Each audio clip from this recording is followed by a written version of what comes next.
And we are live. Everything should be set up correctly. I'm sure there'll be something wrong.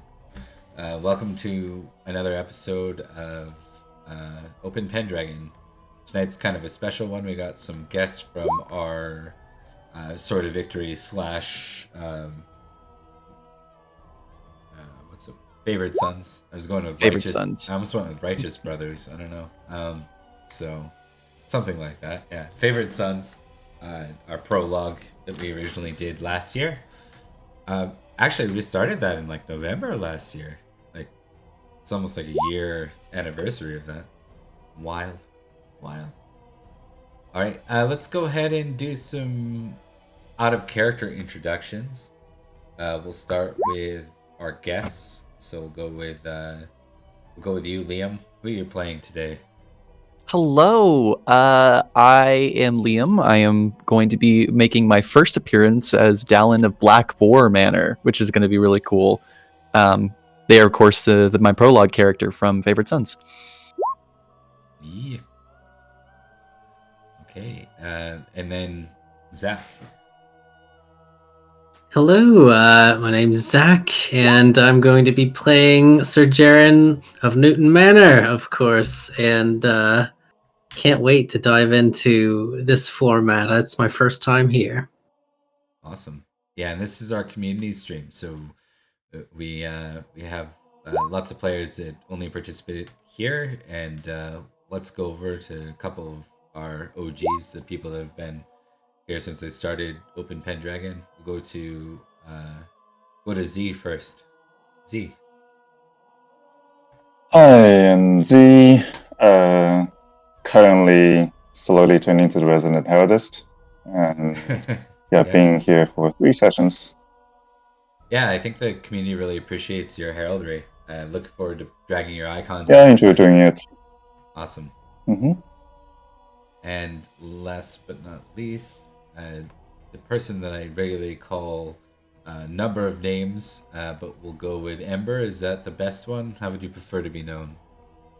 That is a sweet one. I like it. Okay. Ember is just fine. Okay, perfect. Ember, tell us a little bit about who you're playing tonight. Yeah, thanks, and hi everyone. I'm playing a Mercenary Knight from Aquitaine, and Toulouse, to be precise.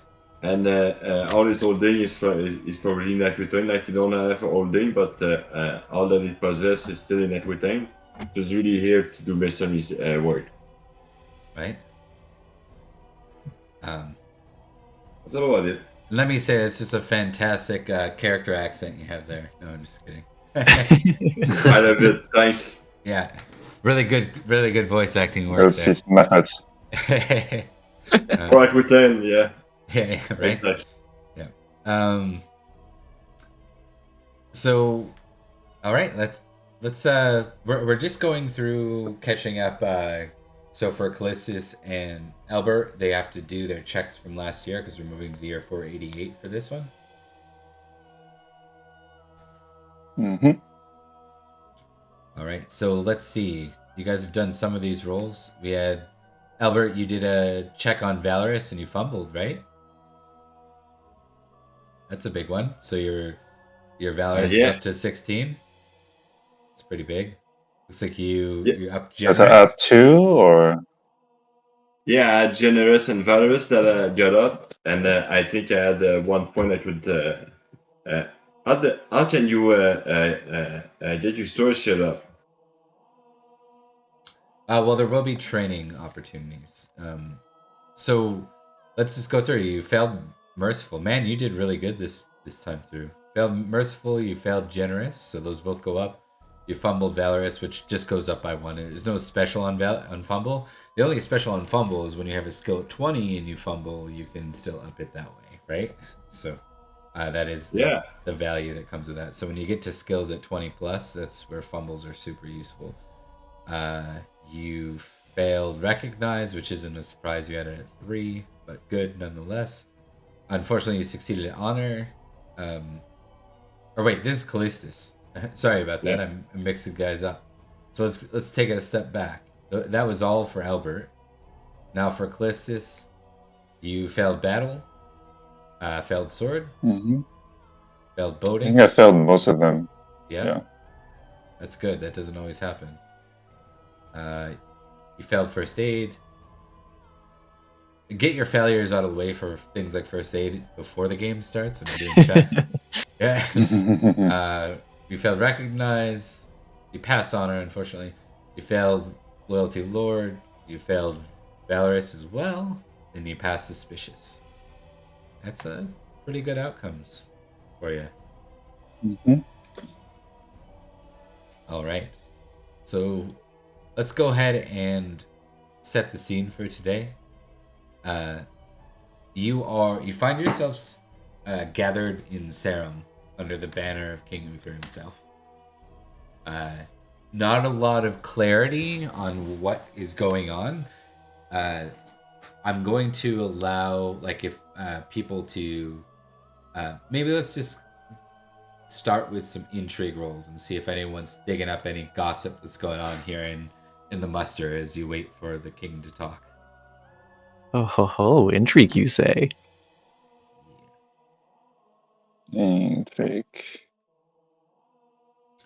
And Jaren, if anyone has an action they'd rather do other than intrigue, I will allow it. What- Why'd you what say are Jaren specifically? What are you saying? As I know mean, Jaren very Jaren's well. his Oh, so strong close. point. What can- We'll go with intrigue still. Yeah. Nailed it. All right. Yes. So, Dallin, there's a bit of gossip and worry that you're mustering in Salisbury. Obviously, if you're mustering this far west in the South counties, there's worry about where you're going next, and some of the rumors suggest that Duke Orlo, out in the Duchy of Cornwall, is actually the target for this. Uh-oh. Okay. Well, that's okay, because I've got a 13 suspicious Duke Gorlow, so whatever he's got it coming to him. Does Dallin have that? Really? Dallin has that. Yeah, That makes Dallin. sense. That was back. Yeah, Dallin never interacted with the man, just heard about him not showing up to battles. So, That's right. okay, cool. Dallin will kind of not gossip until they see somebody that they recognize or get in a conversation, because they're very private. You do see Jaren. Jaren, I'm gonna make my way to him. We'll say that just for convenience, we'll put like Albert and Callistus not far from Jaren and Dallin.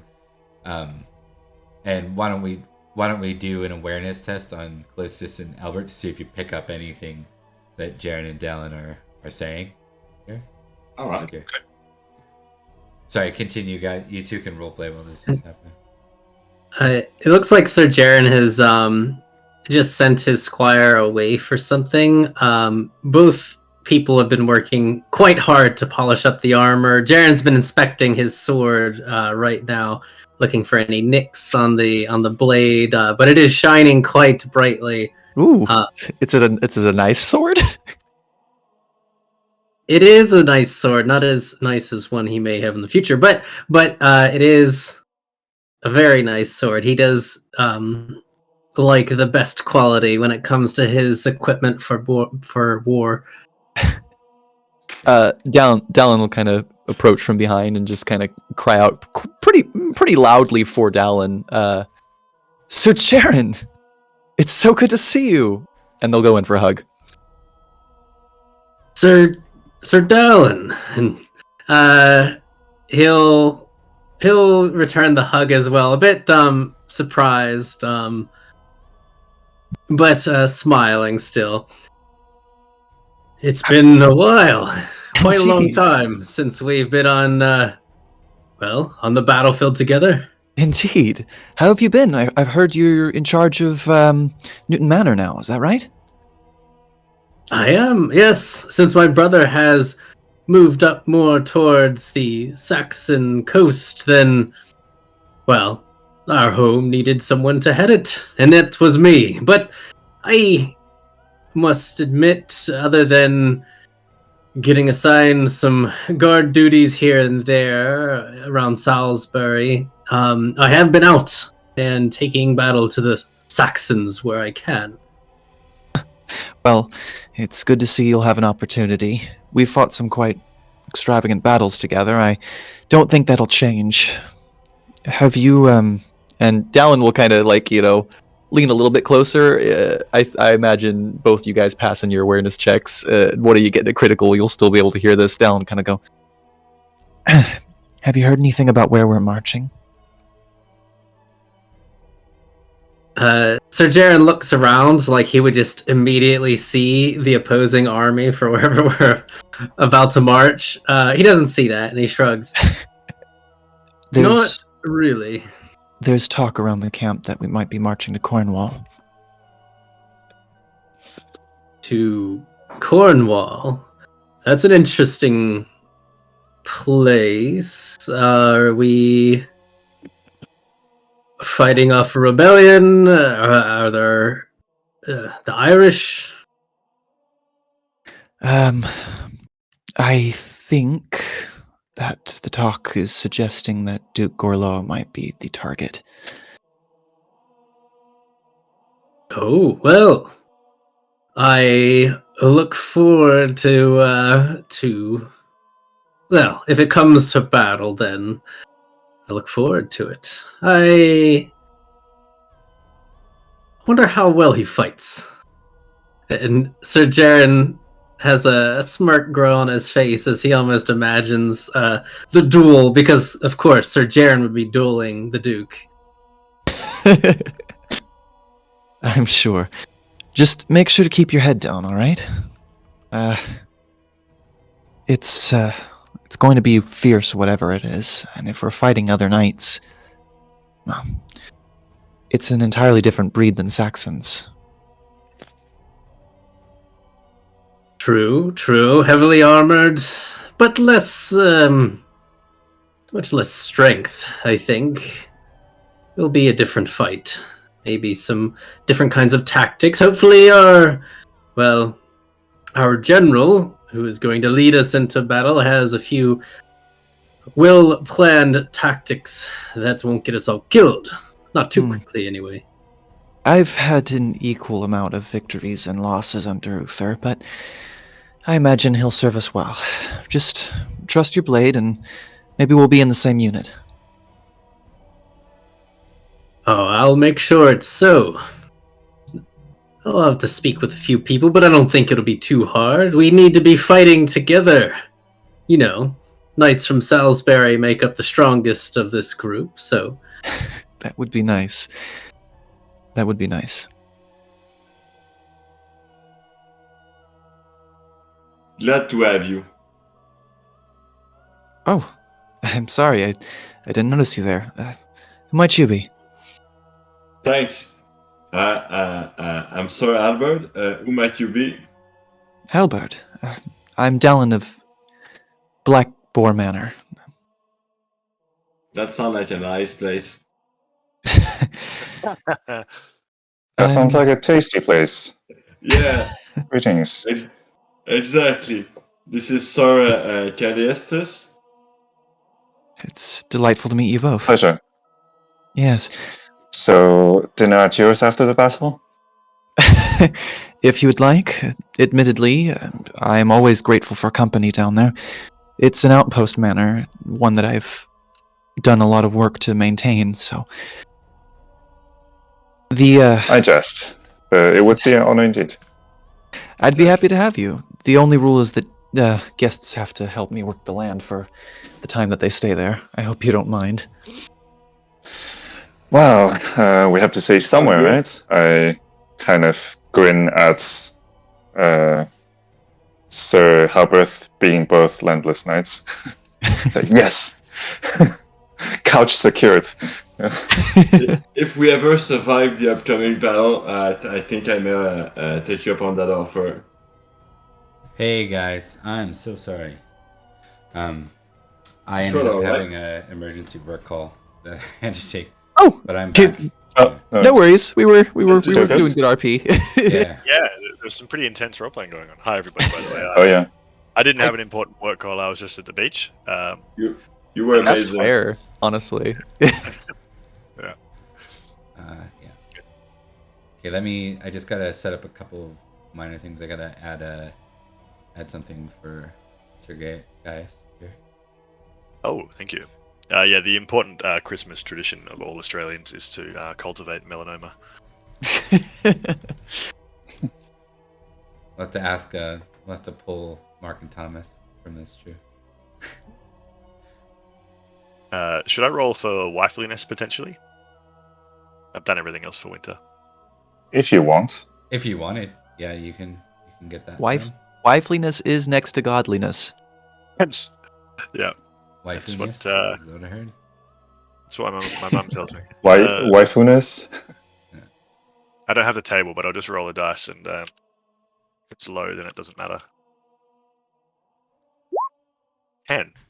That's lowish, but I think it's 10 minus 5 is still a positive integer, which means there's probably some sort of wife opportunity there. It certainly is either good or bad for you. What's your current glory? Fuck all. It's over 1,000 though. It's over 1,000. Yeah, +1. Yeah. I mean, so that gets to 11. Let's see. Minus 5 for being mercenary, right? Correct. Yeah, 11 minus 5 to 6. Yeah. Just too bad. So 11 flat would have given you that. Well. Oh yeah, that's right. Yeah. Hold on. Got to fix those nameplates. Yeah, the nameplates are really bugging me. It's fine. Yeah, I'm pretty sure guys would just marry like anybody who will. Daughter of Esquire. Daughter of Esquire. Yeah, that sounds. Wait, what's more your useful. final total? My final total is 6. Yeah, Daughter of Esquire. Thanks for looking that up. Yeah, thank you very with much. 3 pounds dowry. Wow. And 10 glory. Yeah. Why is there asterisk after daughter? Because maybe, you know. Is it 2? 2023. What's going on? Is there a question? Yeah. Where's my money? I will take her money. I'll take your money if you don't want it. I'll take her money and her hand. Give me my money. All right. Bob, you don't mind particularly, do you, in terms of details? Otherwise, just some random Esquire. I'll just give her a name and blah blah blah. Yeah. Do you want me to see where she's from?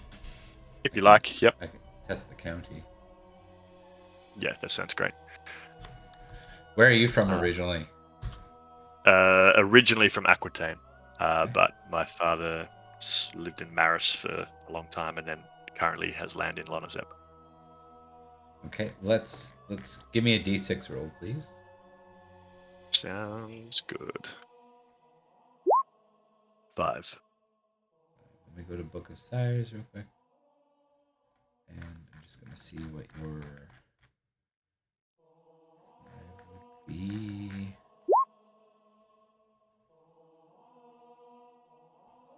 So, Bride's homeland is a neighboring region to where you are. 9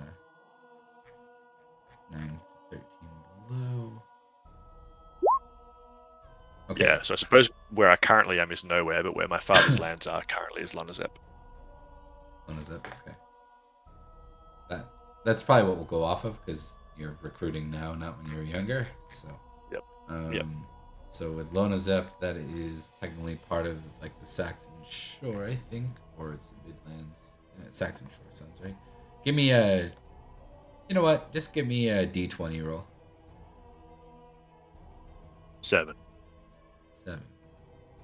Sounds about right. Midlands. Okay, give me another D20 roll.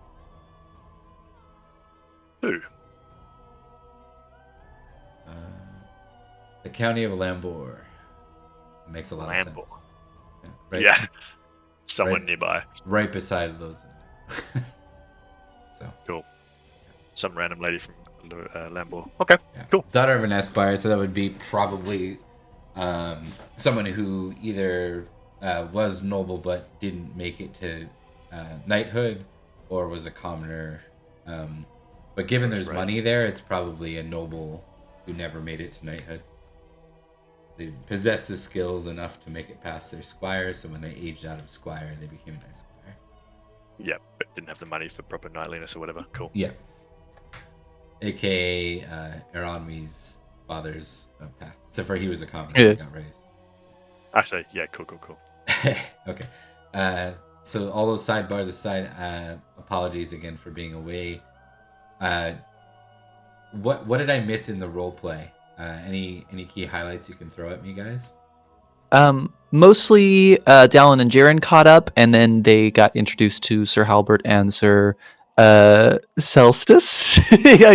Sorry, I'm gonna have trouble pronouncing that all the time. I've got dyslexia. I'm so sorry in advance. That is fine. Actually, you're from the US, right? You can just call him Sir Fahrenheit if you want to.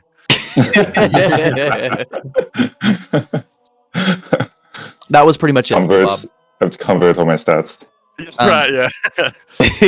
If you'd like, Bob, you could probably give Sir Gaius a good way into the conversation. Did you? So you guys did connect with Clissus and Elbert? Is that correct? Correct. Mm-hmm. Well, yeah. he knows Clissus and Elbert. He's worked with them before. Yeah. So maybe you're just spying them from across the way, guys. You see in the sea of knights, you see some familiar faces. Gaius has probably wandered into the conversation and has just been quietly standing there, the whole time, looking somewhat skeptical of whoever these people are. But probably when you mentioned guests and the prospect of helping you work lands or whatever the case may be, he would have said something like, I'd happily work your land, so it's fine to do anything you like if you throw a few libra my way. I'm afraid I don't have much to offer at the time, but I do have warm beds, and the property's large enough for a good few. I've already done some work to make sure it's a proper homestead, so should you need, it's available to you. Sounds proper enough for me. Delightful. What was your name again, sir? Gaius. Gaius. I'm Sir Dallin of Blackboar Manor, and this is our resident war hero, Sir Jaren. War hero. Impressive, mate. Yes, I've fought in many of these battles, and so far this one's looking to be quite interesting. Cornwall, I suppose we're heading. Dallin coughs quite loudly. Sir Jaren looks at Sir Dallin a little bit concerned. Hopefully you haven't picked up any kind of sickness on the way. I know large groups of people like this can cause those kind of issues. What will you say? Have the Saxons sailed that far? Dallin either cuts before Jaren has a chance to say anything else and goes, I've just heard around the camp that they think that might be the potential muster area. I'm not sure there's any more information regarding that. At least not anything certain. So nobody did was on that terrain. Nobody did a recce on that terrain. I'm uncertain. My cousin is a part of Maddox War Council, but I myself, I haven't been in court very often lately. I see. Gaius is probably just sitting down, chewing on some jerky. Attaboy. Yeah. Pretty sure Cornwall's on our side, but whatever works for you all, I suppose. There has been some tensions the last few years. Gorlo and Uther have not been getting along very well. I didn't want to whisper about things of my liege, my employer, but could be interesting if this is kind of a domestic dispute. Aye. If that is the case, fighting knights is very different from fighting Saxons, so I'm not sure how much combat any of you have seen, but, should you need, just trust in Jaren and I. We'll watch your back and trust each other's, too. That's the way. The important thing, as far as I can tell, is knights have money. Do you think the Cornish would be so dishonorable as to attack us in your back? No, but it's always good to be mindful of a crafty opponent, and be it Saxon or Gorlo, if they're down here, they'll take every advantage they can. That's my opinion. You're often around here, aren't you, Sir Dallin? I haven't made my way down Cornwall way, but I have spent some time campaigning in Summerland. Back when Summerland was still our enemy, of course. Well, at least your home should be safe for now if they're not marching this way. I come when my count calls, and he asked me to be here personally. Well, not personally, but it doesn't matter. I'm looking forward to fighting with you all. That would be Count Roderick. Roderick? Aye. A fair man, from what I've heard. He is. He's a strong leader, and I have a lot of faith in him. I'll leave it at that. Excellent. Well, I'm just happy to be fighting alongside a real war hero. Sir Jaren nods, puffs out his chest a bit. He looks quite a proud man. Reyes is probably hiding fairly well a smirk as he says that. And Sir Jaren does not catch it at all as he is looking over the horizon. And Yeah. I think as long as you Yeah. follow our banners, those of Newton Manor, and he looks to Dallin and not Durnford anymore, but the Black Boar, I suppose, then you will be safe. Safe as one can be with a knight charging across the field at you, but I'll take what I can.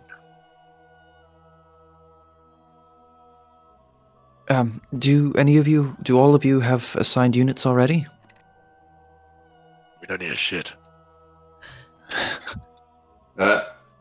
If there's still some place in your squad, I would like to tag along. I think that can be arranged. Jaren, any objection?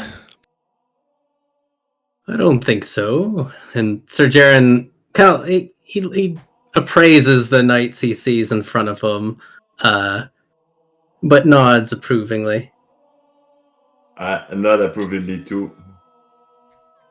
Well, we are at the beck and call of the king, so I await his assignments. Indeed. Much as I would be glad to fight by your side. Whatever suits you. I understand it can be challenging for mercenary knights. At this point, it looks like people are starting to quiet down as the herald speaks, and after a bit of time, Uther presents himself on steed in front of the armies that have gathered. It's worth noting that it's worth noting that this isn't the entirety of like, this is a pretty small muster. Why don't you all test battle for me, actually? Okay. Battle. Woo! Critical battle. Oh, that's pretty good.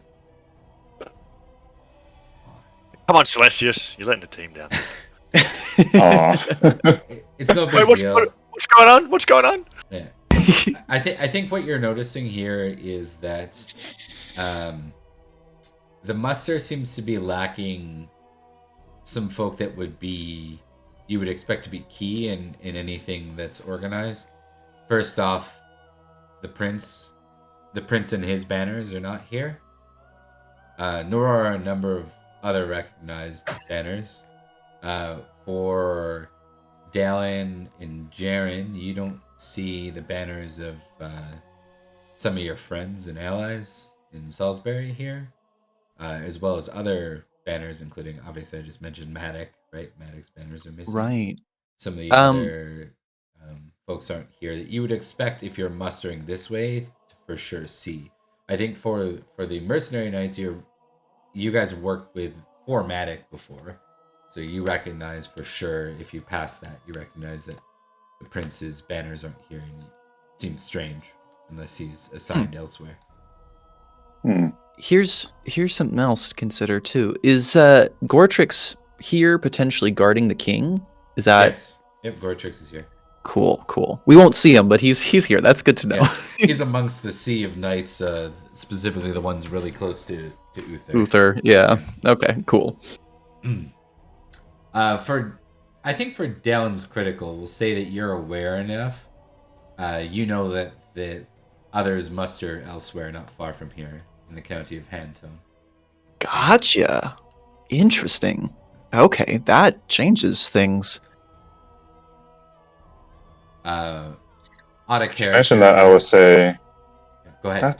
that's a naval port. Perhaps they're going by sea. Potentially. That's where we mustered for last year's naval raids. I see. Well, it's certainly a consideration to make. I wonder if that means that we're a diversionary force then. That would explain where there's mercenaries.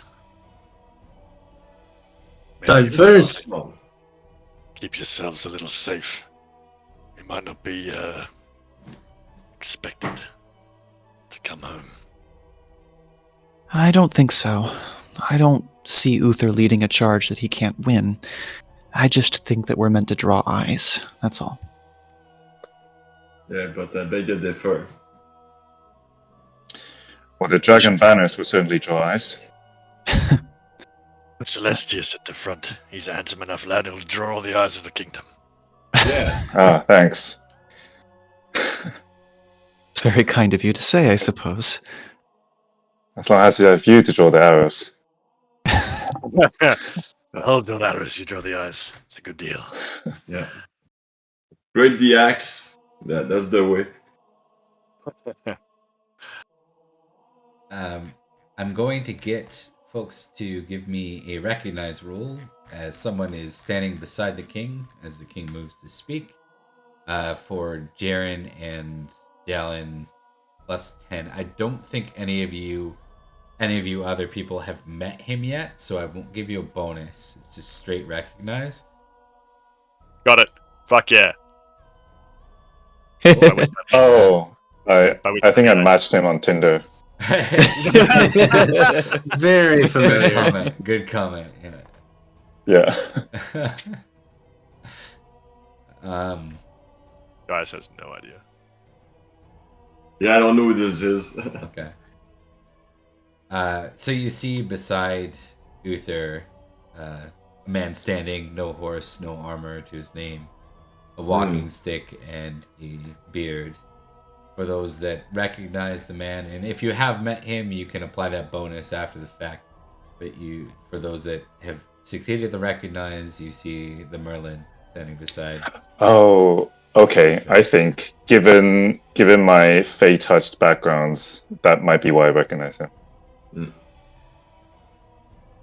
He is a name of legend, but what he looks like and all that, he's one of those people that there's like 75,000 different descriptions for how he looks, and I hear he has devil horns, that kind of thing, right? So it's I think for you, Callistus, you're certain of it. For those that have met him, Dallin is scowling. Yeah. So Jaren has the same expression, his jaw kind of tightens. Uther rides forward a little bit. Armies of Logris, we gather here today to remind our loyal subjects about the future of one land and one king. Today, we ride for Bath. We speak to Count Cadwy. Count. Oh no. Bath. So a sudden realization, I think all of you would be aware of where Bath is, and it is on this map, so I will show you. Bath is in the county of Summerland. It is the seat of Count Cadwy, or King Cadwy, as some locals call him, also known as the Magician King. Strangely, for this muster, there is very little in the way of dukes present. There is one duke present, and it is not Duke Orlo. Shock behold. Oh, what? Yeah, I know, right? So weird. But it is Duke Ulfius.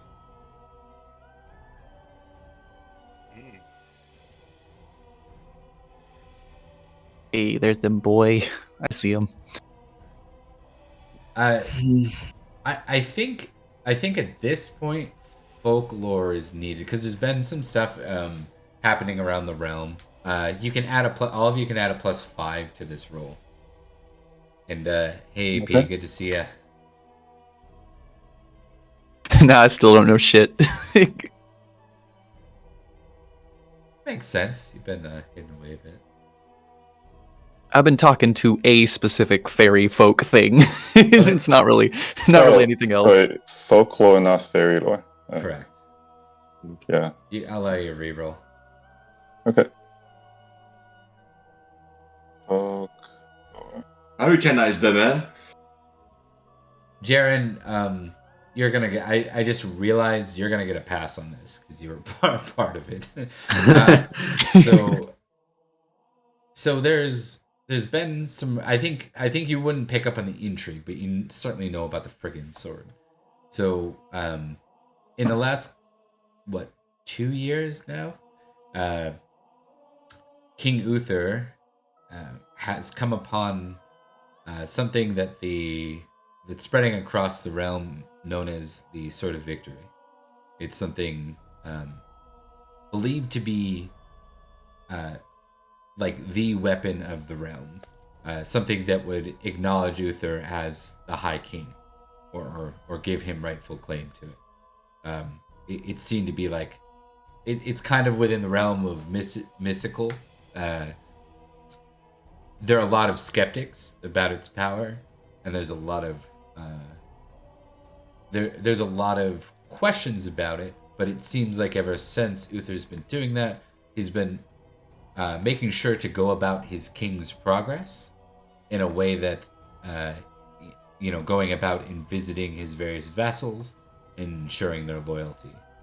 How or what is the topic for discussion, but this is kind of given Uther, I don't want to say a bad reputation, but people are weary of him now because he's gathered this power accredited from Merlin, who he's named as like a loyal advisor to him. There are a lot of people that are weary of anyone who claims to be a magician, right? Or a power with magic. And that is certainly what Merlin is known for. So as the group gathers to start preparing to ride, I give you guys a moment if there's any sort of communications. Two big bombs just dropped for you. One, you're heading towards Summerland, which a couple of nights I know have had bad times in Summerland. And then on top of heading into a place literally known as the realm of the Magician King, you also know that this Merlin's present, and I'll leave you guys to decide whether you trust or are suspicious of Merlin. I think that's been a mixed bag across my player base. I don't think I have the directed trait yet, but it should be quite high for disliking this man. Yeah, give me a D6 on that, actually, Dallin, because I remember the history there for you. As a 3. Yeah, and now that I think you already have a high suspicious, so that's correct. That puts you into famous for. It does. Yeah. Gaius is probably just about to speak up, and then he notices the scowls on his companions' faces and says nothing. Sir Jaren is quite vocal in his distaste. He gives another glance towards Merlin's direction, but turns to the others and says, "Well, it looks like we're headed to the lands of magic. Hopefully our magician can use his damn magics to keep theirs at bay while we do the real work." Dallin doesn't speak, but that little scowl when they first saw Merlin, yeah, it's gotten worse. It's like full on. Dallin's mood has dropped considerably. I never saw magic. Callistius is actually quite fascinated by the figure, and he's clearly not sharing the same suspicion. And says, "Better him on our side, eh? Yeah. If we're fighting against a magician king, why not have a proper magician sling spells on our behest?"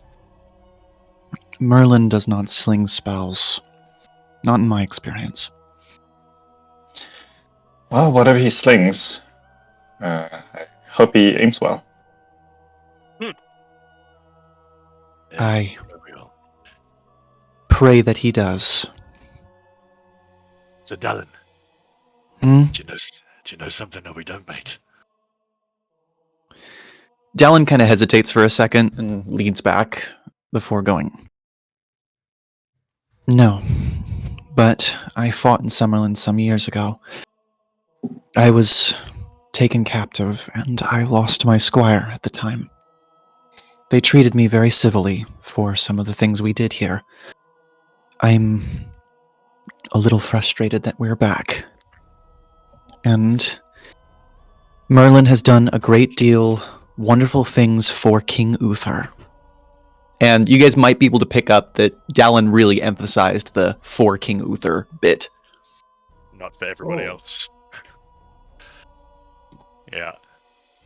I hope it doesn't happen this time around, but I have noticed in my past dealings with this wizard Merlin that he does treat many people as tools. I saw it firsthand, and while it didn't end horribly, it was quite rude. Well, it would be refreshing to meet one of these high magnates who doesn't treat us as tools. Life of a mercenary, you see? Yeah. I suppose it would seem that we are preaching to the choir, then. That's true. Real talk. Next one. Yeah, the mercs are like, yeah, we're always tools. It's like, yeah, fair. Exactly. Yeah, I'm getting paid. All right. So, anything anyone wanted to do or say before we depart on the road to Selwood? I'm good to go. Do we need any gears, or do anybody know anything about that Magic King? I have not heard of him, or I've not met him. I just heard that he... Well, last time we invaded Summerland, there was this magical mist that made many of our soldiers go mad, so be mindful of that. That's problematic. That's I it. never saw magic. Magic doesn't exist. Callistius grins at that. Oh man, I see into it. What's your worldly, sir? My worldly? No, Albert. Oh, me? I don't it's think it's. spelled weirdly. It's near spiritual. It's in the virtues there. Yeah, It's a they're missing an vice. L. Okay, can I find it? Fourth from the bottom in your traits, which is on the left Yeah. of your character sheet. Left hand side of the character sheet. Cowardly, suspicious, indulgent, wordly. It's misspelled as weirdly. I love Is it? wordly. Is it? Yeah. Yeah. It is. Never noticed it. This is the official sheet. Too. Yeah. That's really funny. I never noticed that too. Wordly. Wordly. No, I didn't want you to roll. I just wanted to know what your score is. Okay. 10. You can have a free tick on worldly if you do not believe in magic, sir. I think that's fair. So. Yeah, I think that that's come out very well. I know that I don't believe in magic. It's just like No, you haven't encountered it. It makes sense. I'm not. Yeah, I'm not exactly. crapping on your decision. I get it. You're not from the island either, so you know. If I see it, I'll swing it with my sword. It's easy. No problem. Exactly. Yeah. You and Jaren would get along. Oh, exactly. Oh, nice. I'm looking forward to meet him. Maybe one day for Alien. Oh, can I test my spiritual awe of magic to see how hard I fanboy? We'll get there. Don't worry. Okay, cool. Nice. And Sir Jaren shakes his head. I was lost in that same mist that Sir Dalen was talking about for a time. It was horrible. Horrible time for many. And I must say, since we are going to a place, last known location of a certain person, I would ask each of you to keep your ears open for the name of Rickirk. He is my younger brother. I have been searching for quite a long time for him, but he was lost in those lands. He was my squire at the time. Perfect. Hey, Kirk, what does he look like? Yeah. I don't know. I don't remember. Short hair, brown, quite plain. Yeah, you I realize remember. Yeah. it would be a good Any, 5 years too. So like, it's like, what does he look like as an adult? Because the last time you saw him, he wasn't Yeah. quite there. I think he was 16. 17. I was close. Richard. Any distinguishing marks? Look in his sheet and tell me his distinguishing features. I Yeah. believe he has a scar on the back of his left arm from a hunting trip. He fell quite hard, but it has been quite a few years now. He has grown up a bit. What if he's dead? He's not dead. He's not? He can't be. He can't be. Ias raises an eyebrow very slowly. He's of Newton Manor. He won't die in some shithole on the other side of the island. Gaius nods slowly. Dallin cocks their head like they don't 100% agree with that, but they agree with the sentiment at least. All right. So your journey is gonna take you through the castle Vagon, which is here. I think you guys can see this. Mm-hmm. There we go. So I think for Dallin for sure, and Jaren probably. Yeah, you've encountered. You notice as you, and we'll kind of gloss over this detail because I want to make sure there's enough time for some good opportunities in the role play. But you notice as you're coming out of the other side of the Castle Vagon, that your marshal, though the Earl or the Count himself, Count Roderick, is present, the marshal is not. What? Mm-hmm. Looks Oh, like this- he's elsewhere. That's This does not bode well. What do you mean? Your lord, Perhaps perhaps he's down in Hampton as well? Or does he always march with your count? I've only ever seen him march with Roderick, but there are quite a few cunning strategists in Uther's tent, so I'm going to trust that that is a worthy tactic. It's there for a purpose. If your muster is split, then the leadership's split too, eh? I wouldn't say that. But Dallin does not say anything further to elaborate. Oh, nice. So you Suspicious. continue. Oops, sorry, go ahead. Just no, it's all right. It's just suspicious. That is all. Hey, look. What do you think about that tree line over there? Good place to but- make camp before we march. Yeah. Right. It's actually only about you're only gonna have one night of camping on the way, and the push is to get through the forest to the other side to Wells before camping. Interesting. What time of the year are we? This would be summertime. Midsummer? July? Actually, sorry, this is spring. Oh, okay. Yeah, Late spring?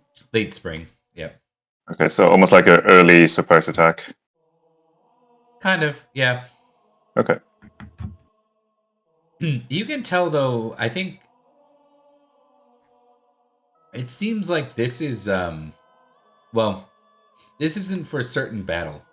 You know that the army's mustered, but it seems to be it's a threatening way to do diplomacy if that's what the goal is, to show up with your armies, right? To your own vassals Gunboat diplomacy. place, right? Yeah. Where he did also specifically say Count Cadway when he is more known as King Cadway, Mhm. which implies something about the nature of this adventure. We call him Count in Salisbury because he's just a count. He's not a king. He gets to keep that king title in his own land, but, he's just a count for us, Awareness rolls, everybody. Hmm. Everybody. Chercher des diplomatie. Oh, got him. Ooh, that's another crit. We're doing good on the crits today so far, before the battle. That's fun. That's exciting. Yeah, It's always yeah. a good news. Who needs crits in battle?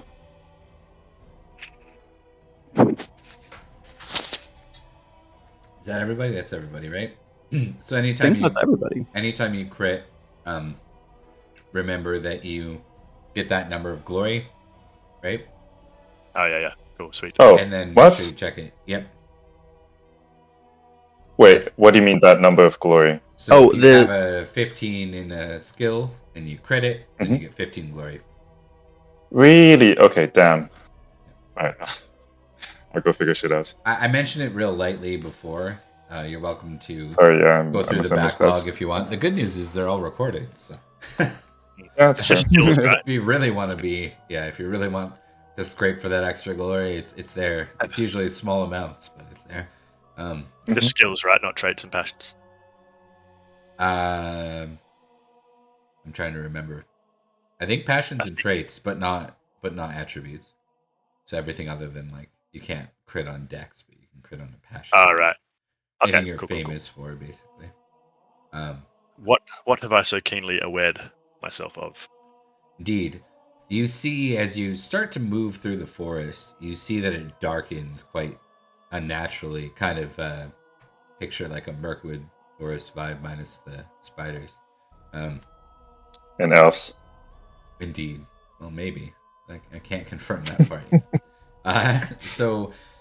But what you see ahead, those who pass, and probably Gaius is the first to notice it with the crit. There is a great deal of fog ahead on the road.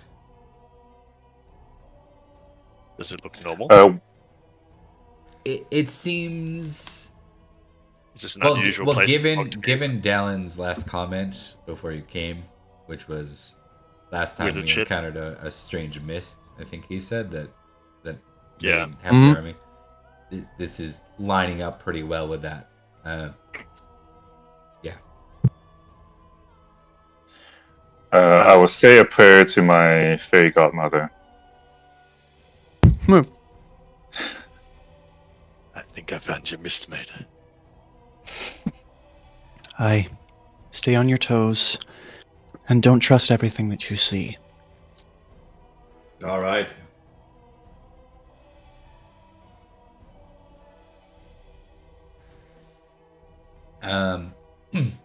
I will get you all to test spiritual. For Dallin and Jaren, you'll be testing spiritual at -10. Ooh. Got it. That would make it a 0 for me, Bob. Quite hard to pass. Roll to see if you fumble. Oh. Oh, bam. Hey, there's another critical. We're killing it today. That's it good or bad? No fumble for me, Bob. All the newbies pass. Oh, okay. Let's record the glory. Wait, okay. So when you crit, do you add the... Because when you crit on... Was it passion or trait, you get a boost immediately? I forgot. Actions, if you crit, it goes up by 1 and you check it. Traits, if you crit, you just check it. Okay.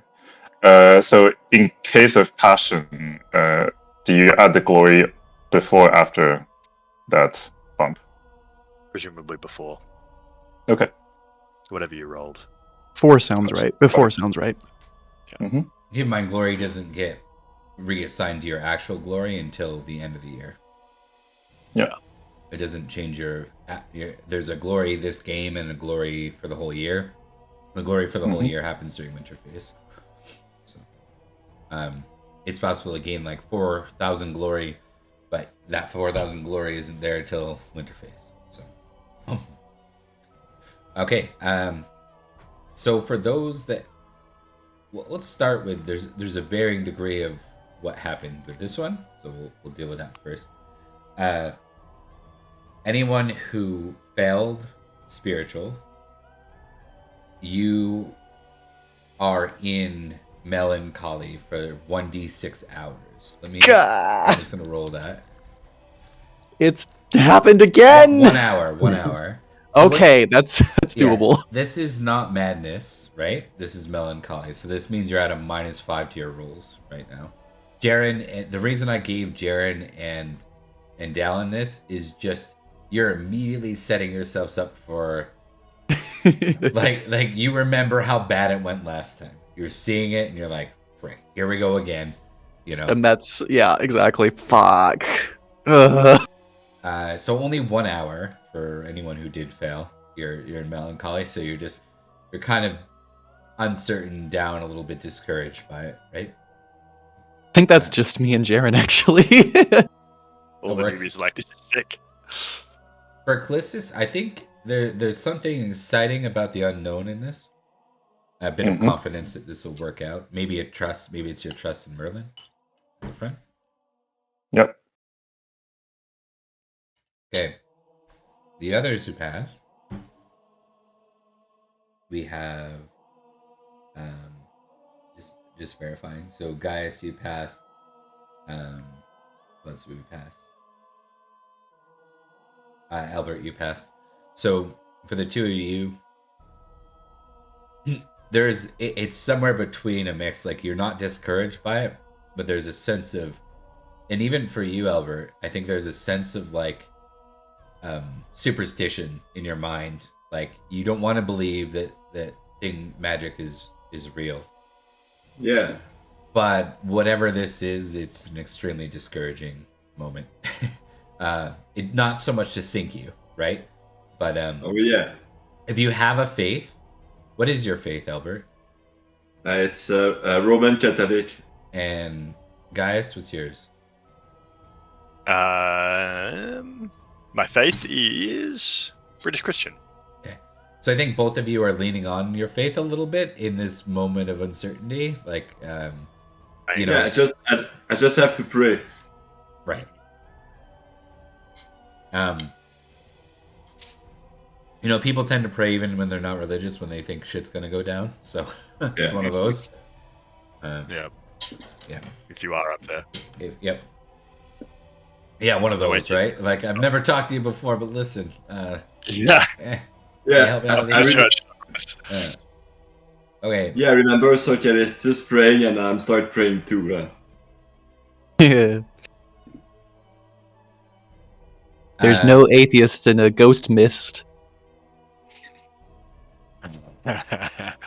That's a fair point, but we can always build a shrine.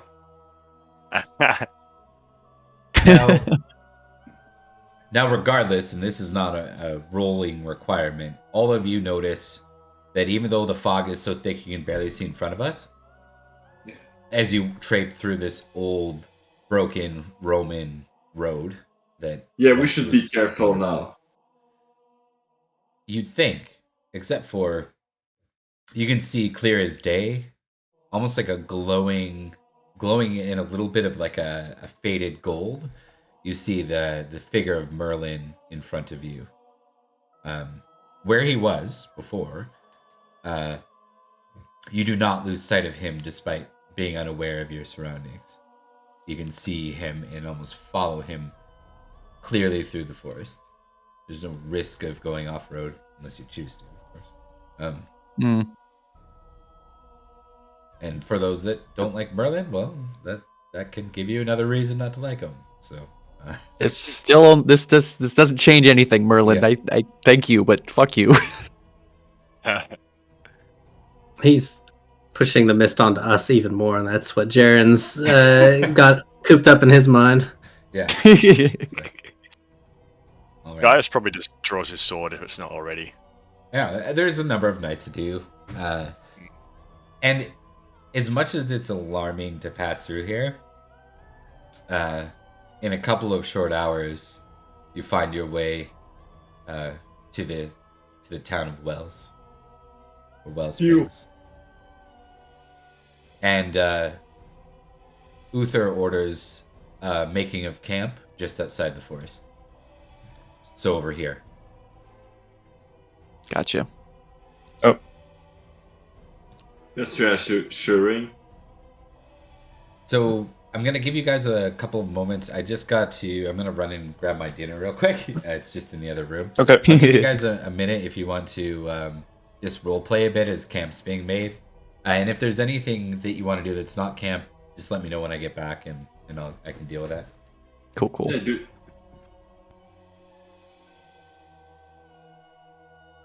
Well, that was scary. Hi. Oh? What, the woods? Yeah. Oh, you're talking about the mist. Nothing to be afraid of. You should be afraid of it. Well, we made it through quite Dallin's alright, just didn't like, sorry, Dallin's just like sitting at the campfire, like, you know, not even like looking at you when they say it. A lot of good men have lost their lives to mist like this. No, they just did it lost in the wood. It might have been that good if God didn't protect them. It was more than that. This damn magic mist conjured things. The last time we went through was not as easily navigated. What So did we it should conjure? count our fortunes that we had a beacon to follow. Aye. So we did.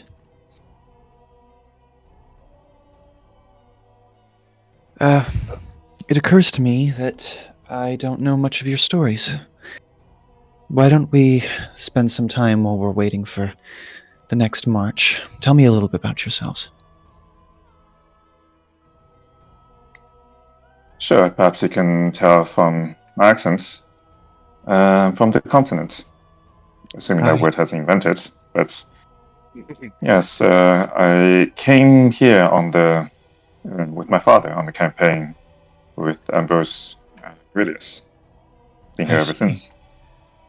Well, that's rather bold then. We're happy to have you. And Helbeth, you're foreigner as well, aren't you? Yes, I'm from Aquitaine. I have a son, and sadly, my wife died years ago, and we lost all our possession. And I do have a home, but it's more for me. It's my work. It's fighting. I see. Well, I'm sorry for your loss. Logris is better for having you. Thanks. Same wise. All right. What Go ahead. What about you? Oh, sorry. What about you, Sir Gaius? He kind of looks up from the fire. Name is Celestius, but you probably couldn't tell from my accent. Well, grown up in the north a little. Yeah. Well, no heart and terror. I learned pretty quickly what the Britons think of men from the continent, so I dropped the accent when I was young. But my father came with Aurelius. You're Pictish, then? No, not that far north. I'm from Aquitaine as well. Ah, I see. Well, that's good. We are a lot of mercenary from that come from Aquitaine. Indeed. Well, might I ask, do you have any good war stories? A few. Well, what was it? Last summer, Celestius, Albert, they had hard pressed by a berserker. That was quite a fight, wasn't it? Exactly. I was watching when I was having my own fight. I still don't know how you got clean of that axe. I was so glad. Yeah, I was so glad to have you both by my side. I think I don't think I would have made it. It was a nice move of my part to work with his axe, but that glory would have fell short soon after. Aye. You would have been about a head short of yourself. And you both took like 2-3 guys each, like every time. Sounds like a worthy fight. No, they weren't real men, to be fair. That was hardly a fight, if you ask me. That thing was more a beast than a man. I fell down a boat, and all. Boat. Those would be the naval raids, then. That's right. You mentioned you participated in those. Yes, we sailed all the way up to Blackwater. My cousin Scary. Perrin fought in those battles too. Perrin. Your cousin. Aye. We recuperated together. Right, that lad. Did you? I think he was wounded, wasn't he? Aye. Quite badly, but I hear he's managing well, compensating. He's part of Maddox's war council now. Oh, nice. Failing forward, they call it. Yes, I suppose so. What about you, Jaren? What was your favorite battle? Sir Jaren got kind of a sour look on his face talking about Sir Perrin, but he perks up. Mine? Well, there's so many. Though I do quite like taking the battle to the Saxons. It is always quite a challenge to fight those who, on average, are so much larger than ourselves. Especially when they come in large groups. But charging them down with lance and horse. I think those are my favorites. And I hope we do that this time around. Less Saxons, more charging on horse. They're a swamp. Certainly. Good luck. It's better than being on foot. Not in a swamp.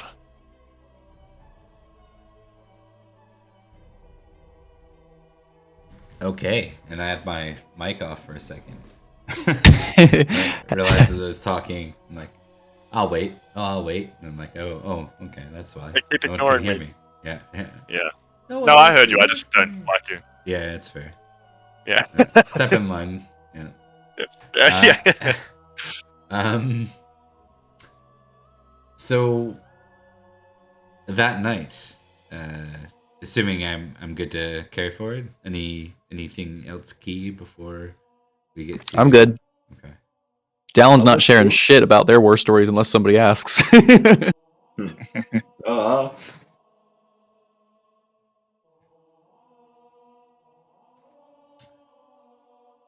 Dallin and Jaren, while you're sleeping at night, you wake to a sound, almost a strange, like eerie singing in the distance. Ooh, up with a start then. How ominous is this sounding? I mean, obviously it's ominous, but like, you know, does it sound... Does it remind... otherworldly, yeah. Does it perhaps remind me of, you know, the Favored Sons finale kind of ominous? Different. Something okay. More, yeah. There's an otherworldliness to it, but it's not of the same likeness, for sure. Dallon's gonna get up and grab a sword and just kind of stand at the edge of the camp then and just listen very carefully for it. Sir Jaren is up and has his sword, but he isn't so excited to go out towards the edge of the camp. He's still listening from where he woke up, mumbling something under his breath. For Dallin, going out to the edge of the camp means following the brightness, and as you get closer to the edge of the camp, the brightness is almost hard for you to manage. You almost have to like shield your eye. What the hell is that?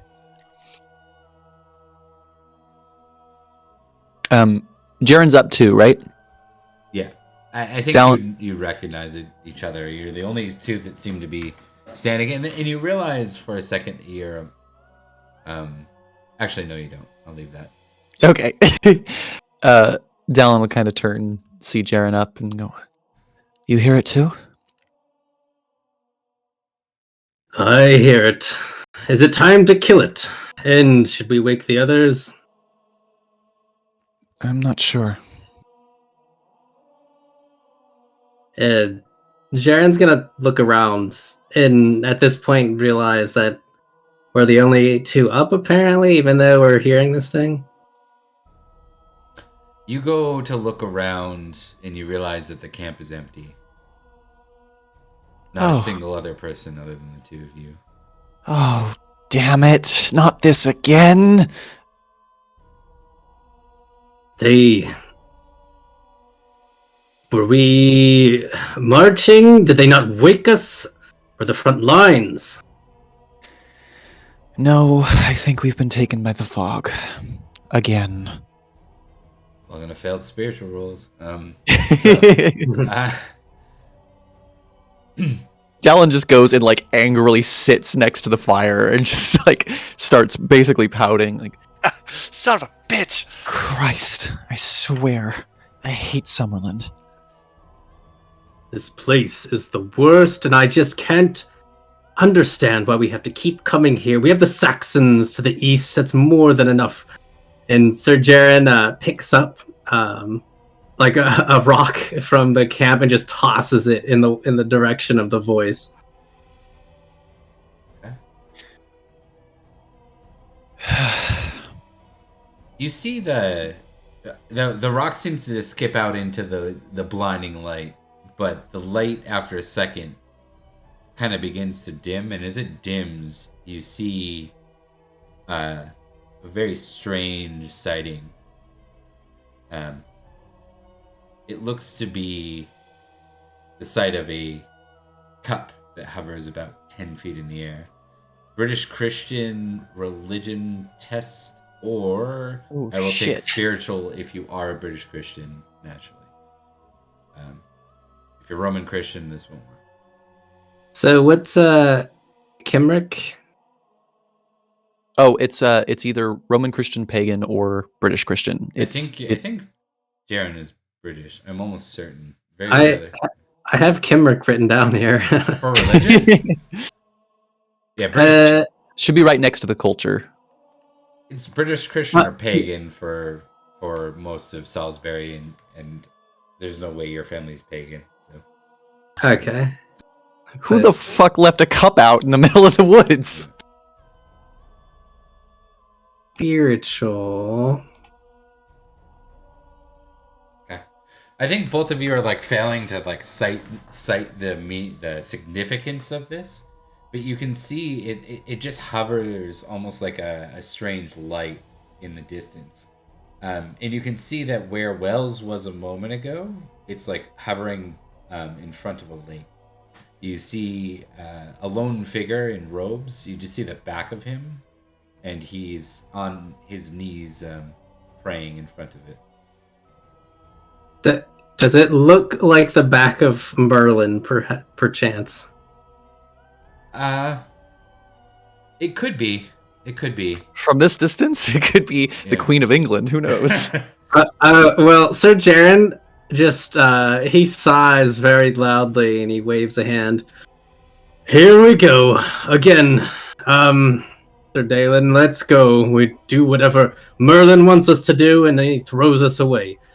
And Sir Jaren just starts walking forward a bit dejectedly. He still has a sword with him, but it's almost like a child being told to do his chores. What? Jaren, hang on. And like Dallin uses their sword to get themselves to stand up and like chases after Jaren a little bit. You aren't seriously going to just march out there, are you? Well, I'm awake, and what else are we going to do? The army's gone. There's no battle to be fought here unless we go do Merlin's tasks.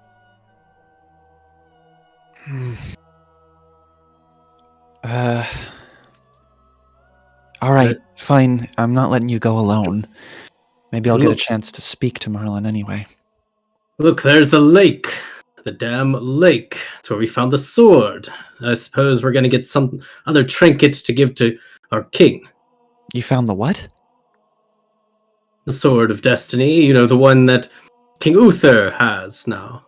Dallin looks so confused. Apparently, Down's been in those woods for a long time, Jaren. I failed my folklore roll. I don't know what the hell he's talking about. So Jaren kind of looks like he blinks for a second. Yes, the sword, the quite magnificent piece of weaponry that our king wields, and you don't know about the sword? No. Is it, like, particularly sharp? It is hard to describe. It is perfect in almost every way. I kind of wish I could use it in one of these battles, but it is the king's sword, so says Merlin, and we went to a lake like this, killed a few creatures, but some woman was at this lake and gave us the sword. And then Merlin tossed us aside. Your cousin was there. Perrin? Yes, yes. He was there. He could tell you the whole thing. It was quite extraordinary, but Merlin, again, treated us like tools. We'll put a pin in that for a moment. And they'll keep moving down to the figure. Okay. As you approach the figure, it almost certainly looks like Merlin, but as you get close, it's not. It's an older man garbed in robes. It almost looks more like an abbot or some sort of British Christian religious figure. And he's more like withered and skinny than even Merlin. Just very frail looking. Dallin will shoot a look to Jaren. Like, you take the lead on this. So Jaren walks up. He gets a bit more cautious as he realizes it's not exactly the person he was expecting. But as he gets close enough to speak, he sort of announces, "Right, so where is Merlin? We're here to do whatever so we can get out of this and get back to our duty." Mm-hmm. The figure looks to you strangely, and he kind of pats the ground beside him. He says, young knights, please kneel before it. What exactly is it? Is the Grail, of course. And I think both of you know, because this is like a major tenet of British Christianity. Yeah. Like it kind of, you're like, the Grail? Can I do suspicious versus spiritual? is that doable? I'd say worldly. It's worldly. Worldly. Okay. Sounds Yeah, fuck this guy. yeah, I bet it is.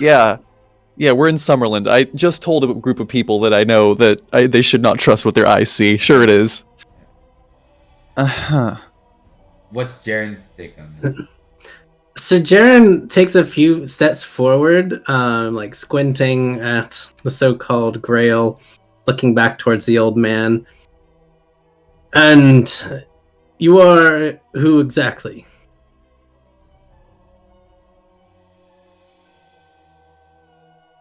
I am an abbot. Nothing else matters. Give me a recognize roll, Jaren.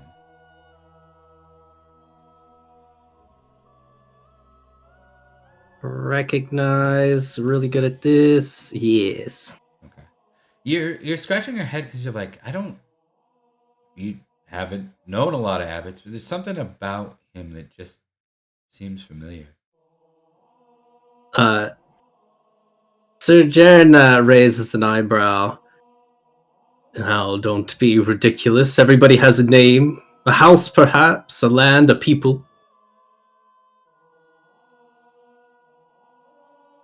I did once upon a time. Man stands, and as his eyes open and he looks at you, you recognize those familial eyes to you.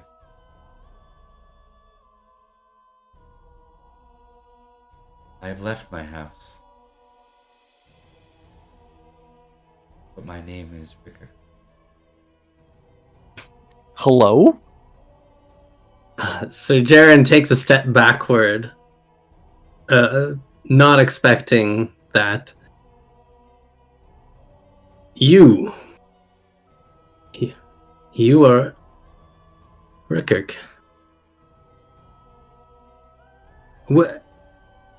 And he pauses a second, looks around, and remembers where he is, and he stands a bit firmer. I'm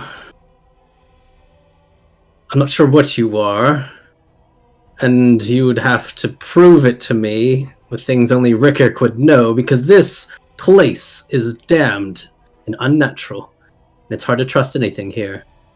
Jaren, I'm in favor of this, but I have had a similar experience to this. What he says could be true.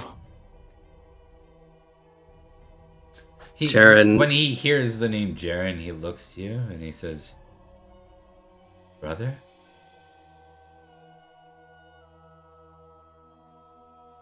Jaren looks at Ricker. It's taking a step forward, like really squinting to take into the details and remember exactly how he may have changed in the time. Yes, I am Jaren. I am your brother, perhaps, of Newton Manor. Once. He nods. No. If you are Rickirk, then we are brothers, and we are of Newton Manor. You can see as he moves like his hands up to his neck and starts to fiddle with the collar of his robes. You can see kind of two things hanging from his neck. One of them is a cross, and you can just see it outlined a bit, and it seems to shimmer a bit in the darkness.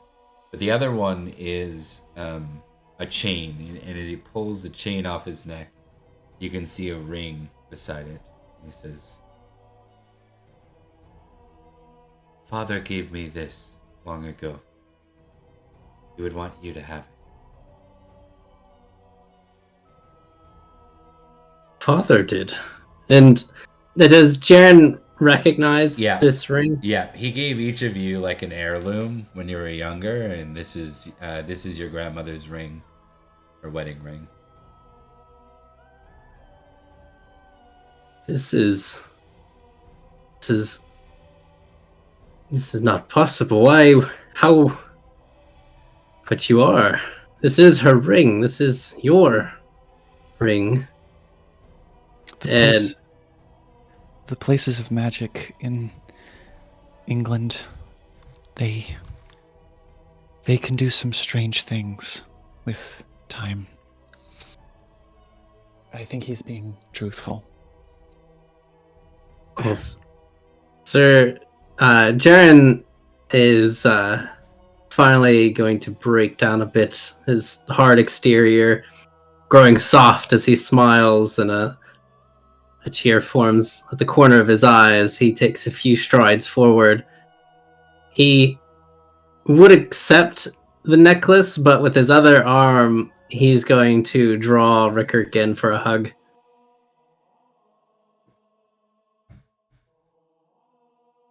There's a moment where it's like a cold response, like no response. But after a moment, you can feel how frail and old he is. But his arms do come up to your shoulders.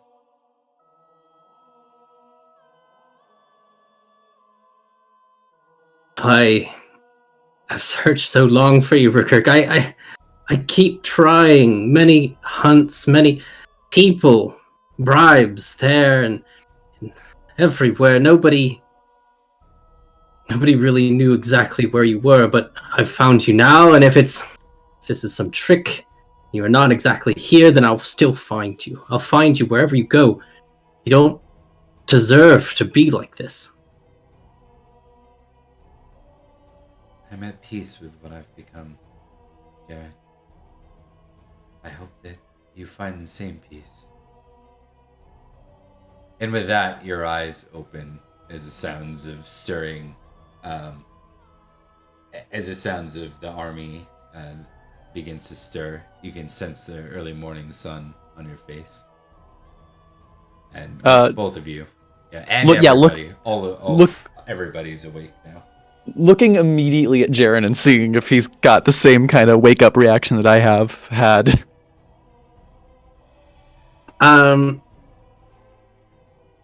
Sir Jaren is in kind of a shock. Does he still have the necklace like in his hand? Yeah, it's there. Yeah, he does. He stares down at it, but realizes that his arm that was around his brother is just holding air. And was he sleeping in a tent or anything, or are we just all out on the ground? Probably more like just like makeshift shelters to stop rain, but otherwise not really fully tented, if that makes sense. So like a group tent, but without the sidings, right? Okay. Think of like the early like medieval tents, like the. Yeah, Sir Jaren has a few tears going down his face, and he has found some of the firewood that has been not burnt yet, and he's just like smashing it into the mud, just over and over, almost like he needs to release something a few times before breathing hard. He just goes back to gather his things. I think Dallin comes up and puts a shoulder on his hand and goes, When you're ready, let's talk. After the battle. Jaren just nods, he wiping his face. I'm sure the rest of you guys just saw Jaren lose his shit for a second when he woke up as well. Yeah, so everybody's here, just to be clear. And that was based on failed spiritual rolls, so I was kind of banking on at least 1 or 2 fails, but you guys all kicked ass. Sir Jaren. He's alright. He just needs a minute. Yes? What do you need, Sir Guys? What are you doing? Jaren looks around and looks back towards the log that's probably broken in half. The firewood, poor quality. Need to find some other.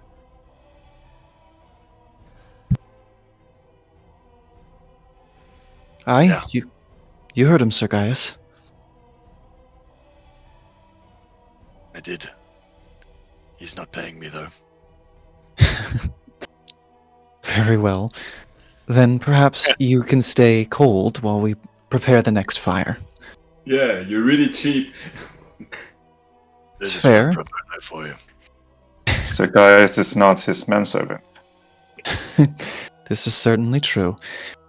Jaren's putting in the work as well. Why don't we all gather up some more before we prepare? We should all have a good meal. Albert gonna prepare some wood and maybe hunt. Good, good.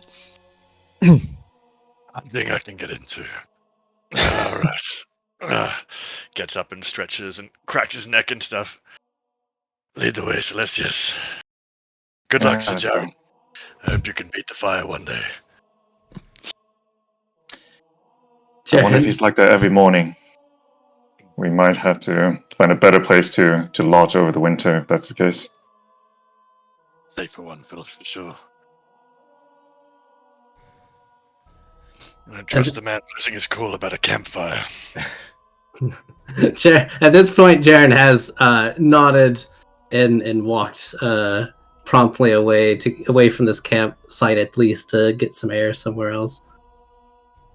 Are you guys saying any of that within earshot of Dallin too?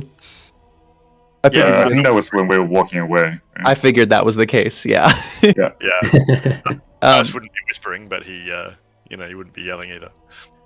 just Yeah, I wouldn't be whispering either, exactly, because... Yeah, you don't want to. So it's up to you whether you want to hear it, I guess. Nah, I think Dallin will let it go. Okay. One thing, Bob, is the fog still present? No, it seems to Miss- be fair. I mean, it's always foggy in Yeah. in these times, but it's a not terrible day. There's not any rain. There's not that deep mystical fog that you were experiencing in the forest. So I think right before we leave for whatever muster we need to, for the march or whatever, I think Dallin's going to go right up to the edge of the fog and just kind of, or whatever the most present patch is, just say, I don't know if you can hear this, but I figured I'd take a chance. I'm sorry I didn't find you, and I'm sorry that you got lost under my care. That's all. and they'll walk away with the rest of the camp. all right. So the rest of the morning is met with some good breakfast, breaking a fast before you start your day on the road, or rather off road. You'll be riding a small trail beside the forest to meet back up with the old Roman road. And it's just about mid-afternoon when you can see the bridge on the way to Bath. You can see Bath. Bath is one of the old Roman strongholds, so it's very noticeable. It's quite big. It's definitely a major trading center in England, and you can see it in the distance as you begin to make your way. We'll kind of pick up at that point as you're riding in towards Bath. The king and Merlin guide the group forward. Obviously, you need to narrow the numbers as you start to make your way towards the river. We'll go ahead and give you all awareness rolls. Okay. Awareness.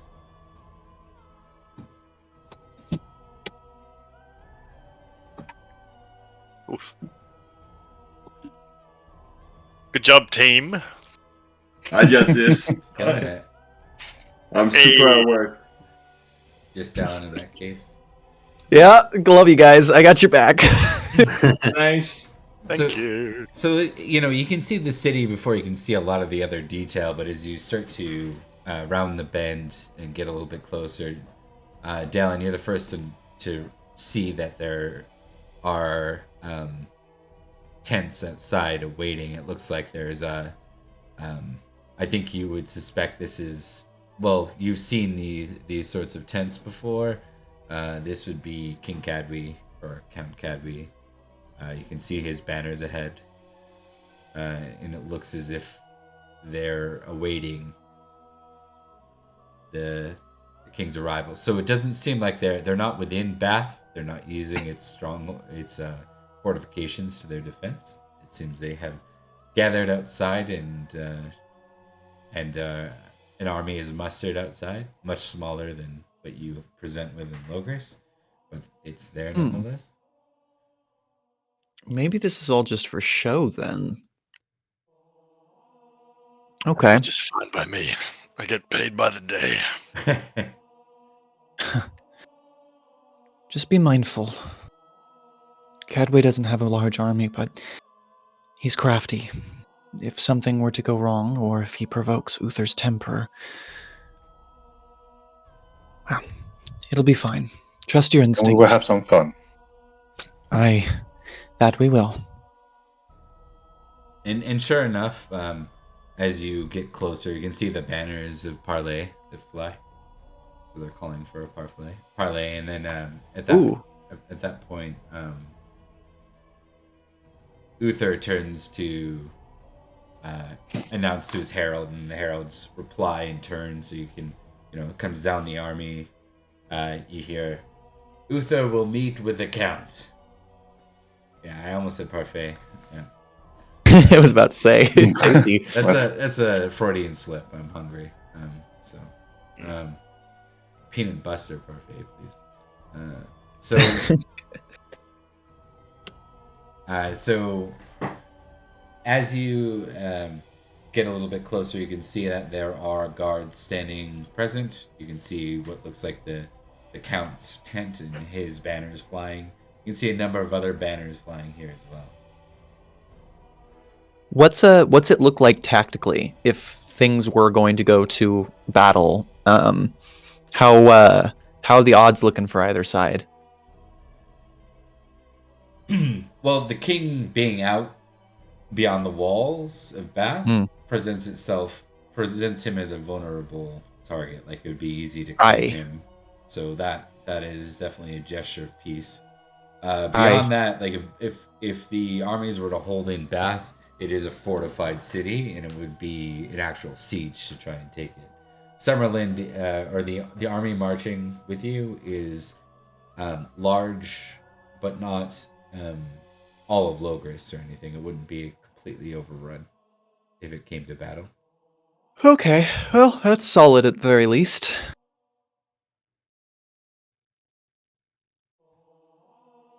Okay. Any thoughts or actions anyone wanted to do before we move forward?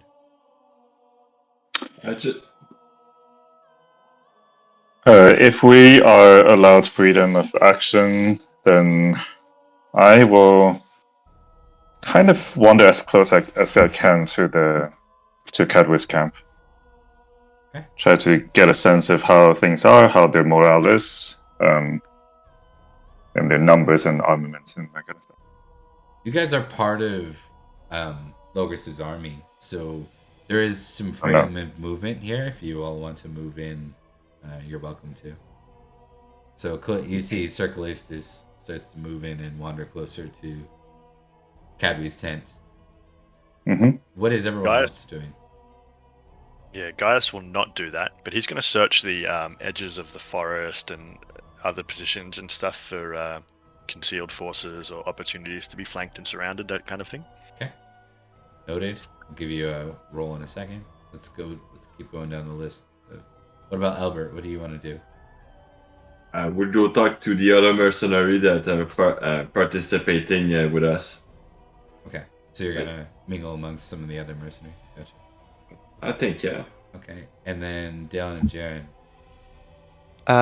Dallin's gonna try to make sure that the formations hold and that the lines are solid. Just make sure that if things go bad, because Dallin doesn't trust anybody down doing the negotiations down there, just make sure that the army is not like getting too relaxed and that we're ready if there's something that goes wrong.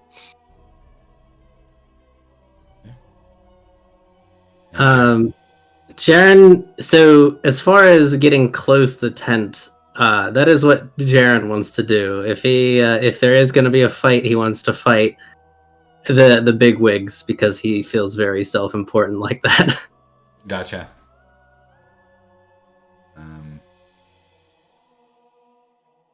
Noted.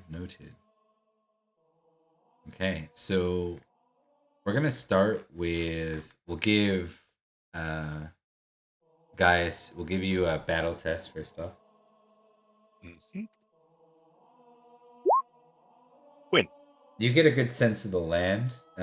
This crossing here in the Bath is quite defensible, right? And you're talking about crossing rivers. There's no significant other crossing in sight, save for this little one here. So they definitely have a means of narrowing defenses should there be a siege. Also, no signs of ambush or anything of the sort. They're definitely exposing their belly here. Yep, cool. Then we're gonna go to. We're gonna start with Callistus and Jaren. I need awareness rolls from the two of you. Mm-hmm. See everything. Okay. I think Jaren, you come in and you've got a look to you that maybe a couple of Summerland knights are concerned with, and you get stopped. You watch as Callistus kind of walks past you, but these Summerland knights kind of try and stop you. They're like, whoa. This is a parley between the Count and the King. Yes, clearly, and I should be there for it. And they're like, they ask who you are, and you are, and Callistus, you manage to slide right by. Yeah. Yep. And so, Jaren, you could probably hear him, declaring his house and everything indignantly. Yeah. So, Callistus, you see King Uther enter the tent. And you can kind of hear from you get a good enough I don't want to use the word vantage point, that's not right. A good enough point of where you can hear, though it's a bit muffled, you can hear a bit of the conversation in the tent. Cool. I'm gonna come back to you in a second to give you that. Okay. So, Albert, give me an intrigue roll here. Oh, nice. Perfect. My intrigue's not very good.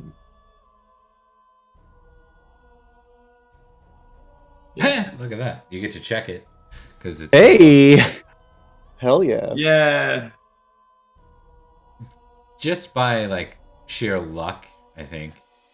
You come upon a couple of mercenary knights that seem to be talking in hushed tones, and they're talking about Cadwy and the king, and they say,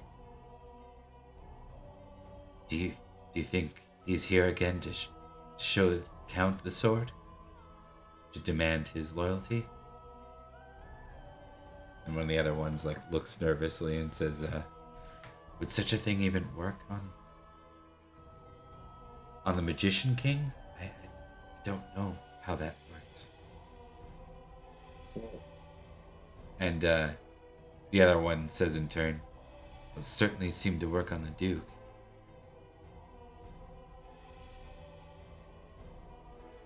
Do you want to interject or say anything in that moment? I think, yeah, that all. I just want to lean in and try to get in the conversation. Like, that's interesting, and more like asking them what the wager of the fight ahead. Like, do they support more like King Uther and what's going on a bit with what they say, or the on the opposite idea? Like, would they let him do if things go wrong? They seem like the type of mercenary knight who would bend their honor and loyalty according to whoever the victor might be. So not the most honorable of soldiers, for sure. That's all right. It's a profession, huh? Yeah. They're survivors, these ones. Do they know something about the Magician King? They say he's old. Like, impossibly old. They say that he was around at the time of our grandfathers. All old men are old. No. I think this one's older than possible. All right. Thanks for the info, guys. Says the Scully of the group. It's like, yeah, okay, whatever. More magic Yeah. prep. Perfect. All right, and just real quick, Dallin, remind me what Dallin's action was. Dallin's using their high battle, and they've had command before, so they're just kind of making sure that the units are staying ready for fight, keeping them organized, not let them get too relaxed. Yeah, give me a battle test for that too. Okay. As a success. Yeah, so this ends up landing you at the front. Like, you're not far from where Jaren's getting blocked and where Callistus has slid his way into. I see them and I disapprove, but they're doing what they're doing. I'm not going to stop them. Okay. Let's see. Gaius will probably approach Dallin and point out what he's observed about the position as well, noting that he is making similar observations of battleitude. It does seem like things are going to go well today. Cadway's taking a big risk by this. He must feel confident. Yeah. Maybe he doesn't want to threaten the king. I think so. Which leads me to believe that this is Uther's move. I don't think Cadway did anything to prompt this. Though you didn't hear that from me. Uther lacks loyalty. I can tell you that much. Dallin doesn't respond to that, but they kind of like shuffle their weight in a way that leads you to think that they might kind of agree, Yeah.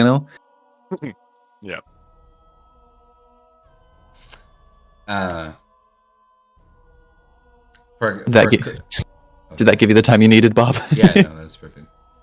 So Callistus, you hear a bit of muffled conversation. It's not all at once, right? Because you'll you'll be hearing clear, and then all of a sudden a guard will walk by talking, or Jaren's voice will raise, and like then it like get disrupted bits and pieces. But you definitely get you get the impression that the king came in, and that the sword was declared before Cadby. But you heard something from Cadby. You're able to distinguish, like, it's basically three key voices talking. One is King Cad or Count Cadby. One is Uther, and the third is Merlin, who's apparently in the tent as well. And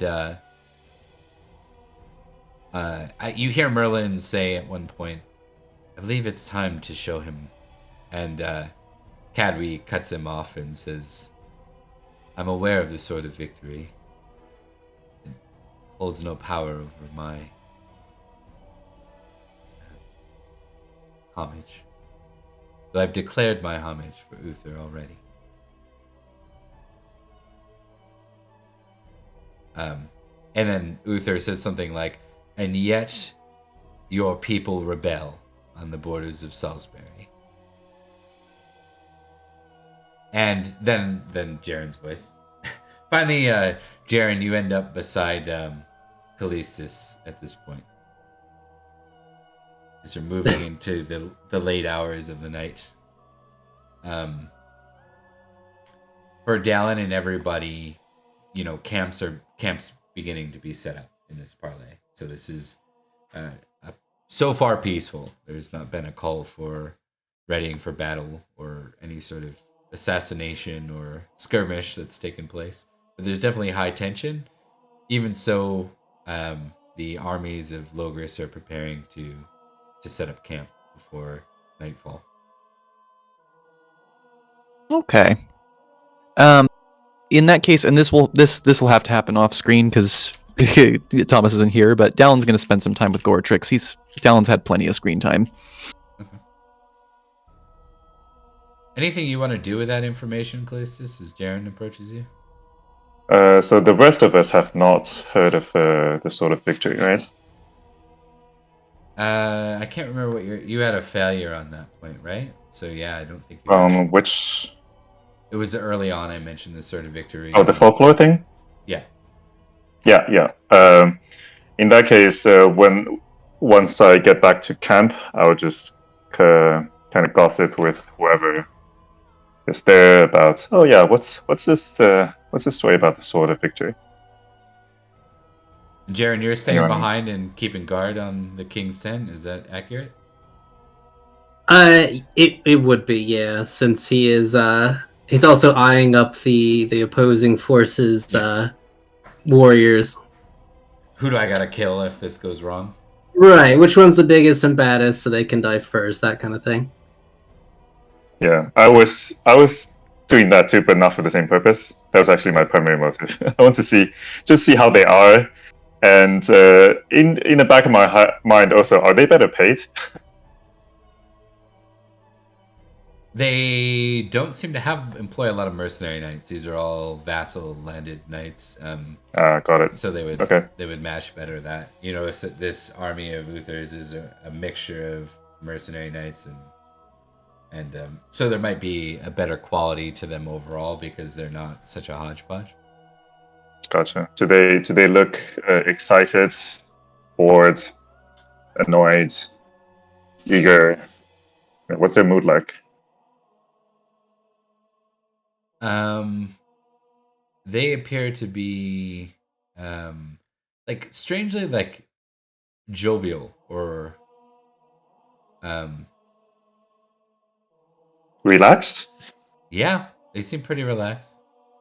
There's a confidence to them. They don't seem nervous. You'd expect if anyone rolled in with an army like this, there would be some scrutiny and that would lead to nervousness. But no, they seem content. It seems like they're not expecting violence immediately. That's what you're getting the impression of. And I think Jaren too. Okay, cool.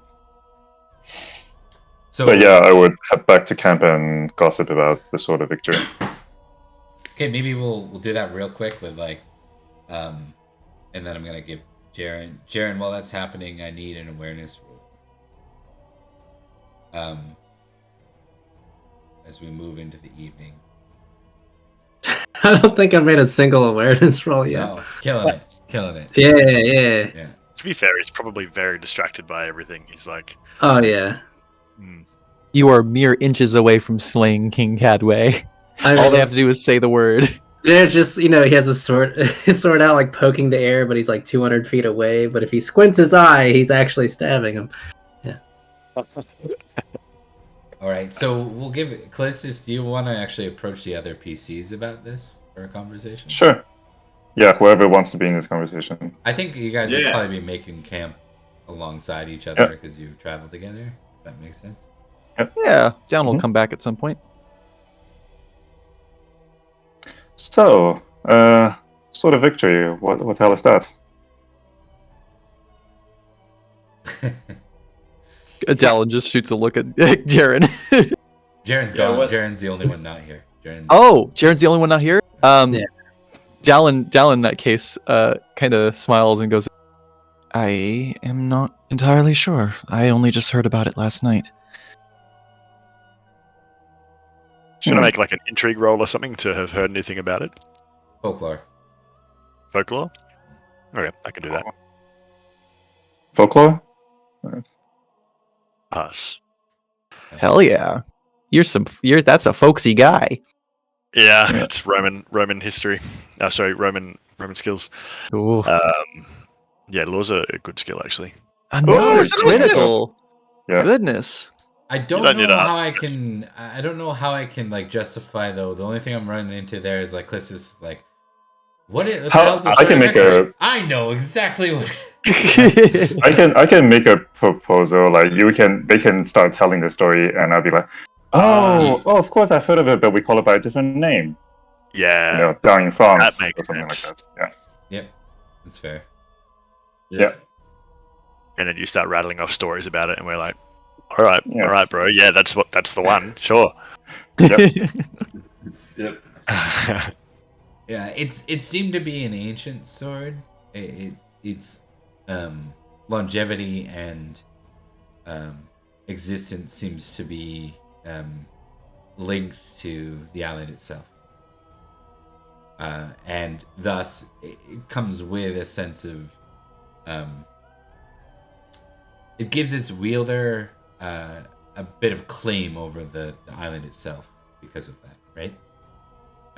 So it adds legitimacy to anyone who might wield it, that they might be able to claim control. Maybe not High King, that's its own thing with the Pendragon piece, but it would give its wielder claim over or more legitimacy towards claim.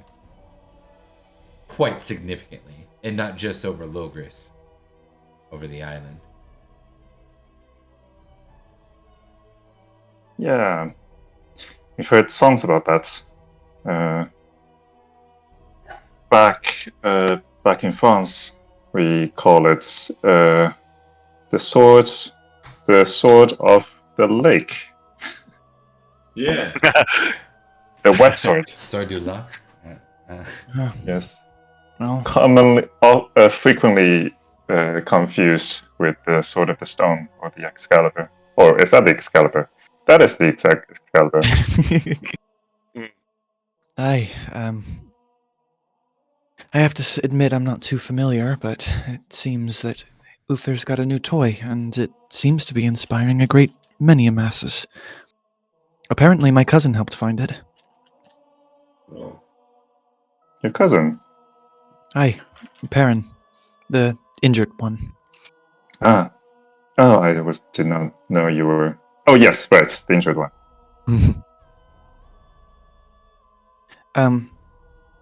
Also, I wanted to apologize for Jaren's outburst this morning. I told you before that sometimes the mist can play tricks on our eyes, and, well, Jaren saw some things that disturbed him a little. I assure you, he's more than fine. I do apologize. It was... That's nice to hear. Yeah. As long as he can fight. Okay. So, as we close out this scene, we're gonna do one more piece with Jaren. Jaren, this continues on for several hours. Are you sticking this out for a bit?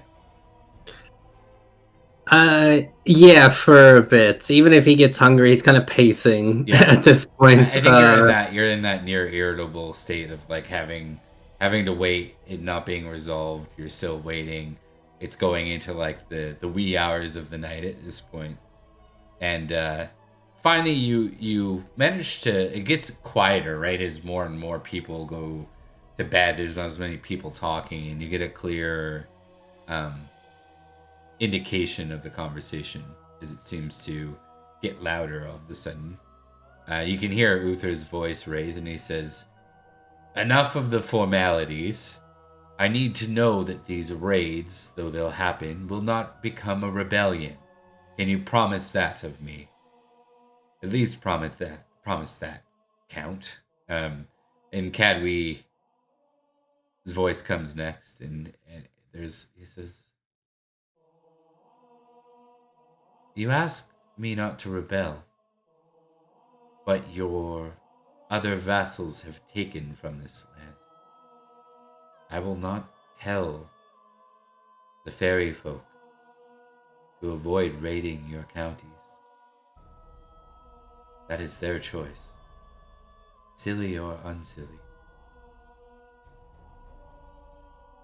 There's a silence from Uther, and then Cadwy continues. "You ask for a promise that I not rebel. I believe that can be negotiated." And then there's like a disruption. You can't hear what's going on as a couple of guys walk by you and are talking. It's really annoying because you were following the conversation just great. And then you catch, "If you do that, then I will give you my promise." And Uther says, "Well, good then. We need volunteers to slay them." Excellent. Jaren, you catch that much. I'm curious. Now your valorous is pretty high, right? Yeah, it's pretty high. Like, if I can find it, 17. Okay. And your reckless is high too? Of course, 17. Is Jaren just like straight up bursting into the tent now to volunteer, even though he has no idea what this is, or is this? Yeah. Let me do prudent versus reckless real quick. Okay. Ooh, that's not that high. Oh, but it's higher than prudent. It is your call though. When you pass both, I say the narration can go to the PC, but to the player. But you also, I mean, if you don't want to decide, it's just a higher number. Yeah, no. So Jaren's has had a pretty shitty trip here, and if we're not going to be fighting the Summerland knights, and we're going to be fighting something, he needs he's gonna he wants to get this over with. So he's gonna walk in and turning to look to Uther first. "Something needs slayed, my lord." They both turn, all three of them turn, and they like look a bit off, and Uther gives a look of concern, and you can see his hand go to his hilt, but then he smiles. He says, "Ah, yes, right." As there's a brief recognition of Jaren. And Merlin says, "Good, yes, volunteers. Is that why you're here, Jaren?" Jaren looks slowly to Merlin. A slight Not when you say it. He turns back to Uther and nods to him and says, "If volunteers are what you need, I know the right men." All right. I think we'll cut to, just because I know we're gonna run late for this encounter. So why don't we cut to Jaren with the others?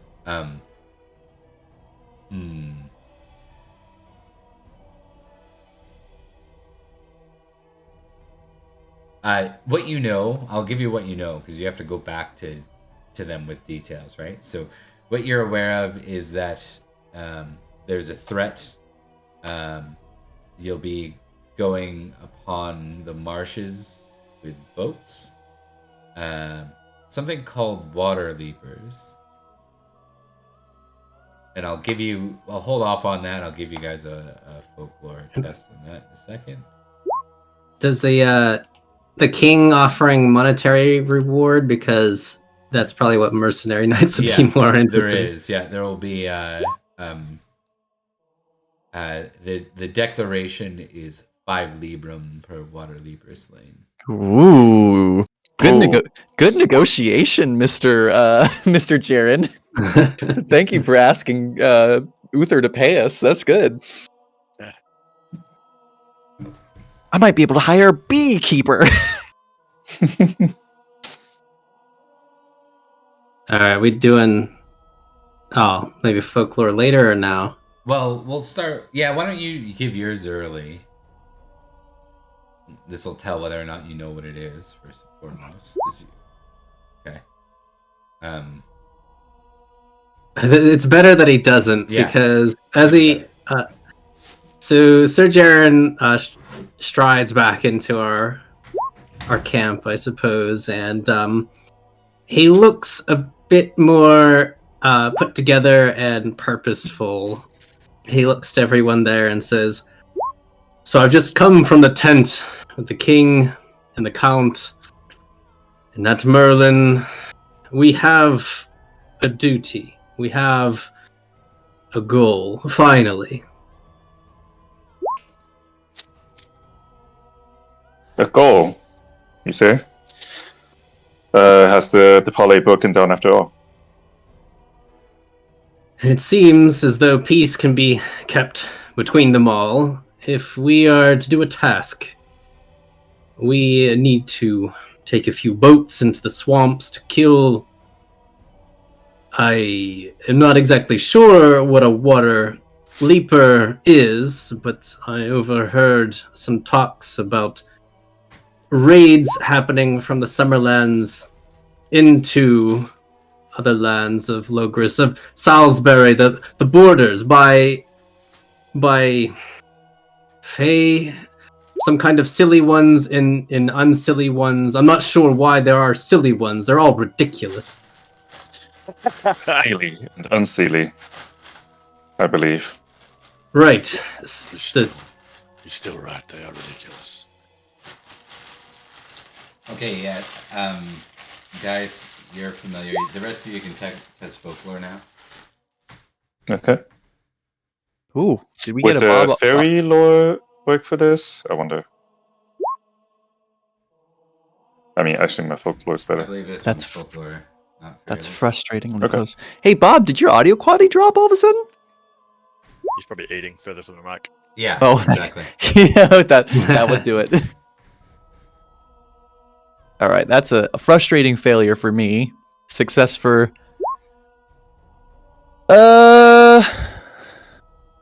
others.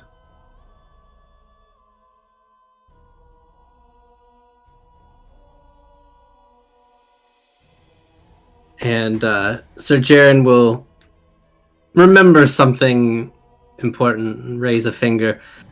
Right.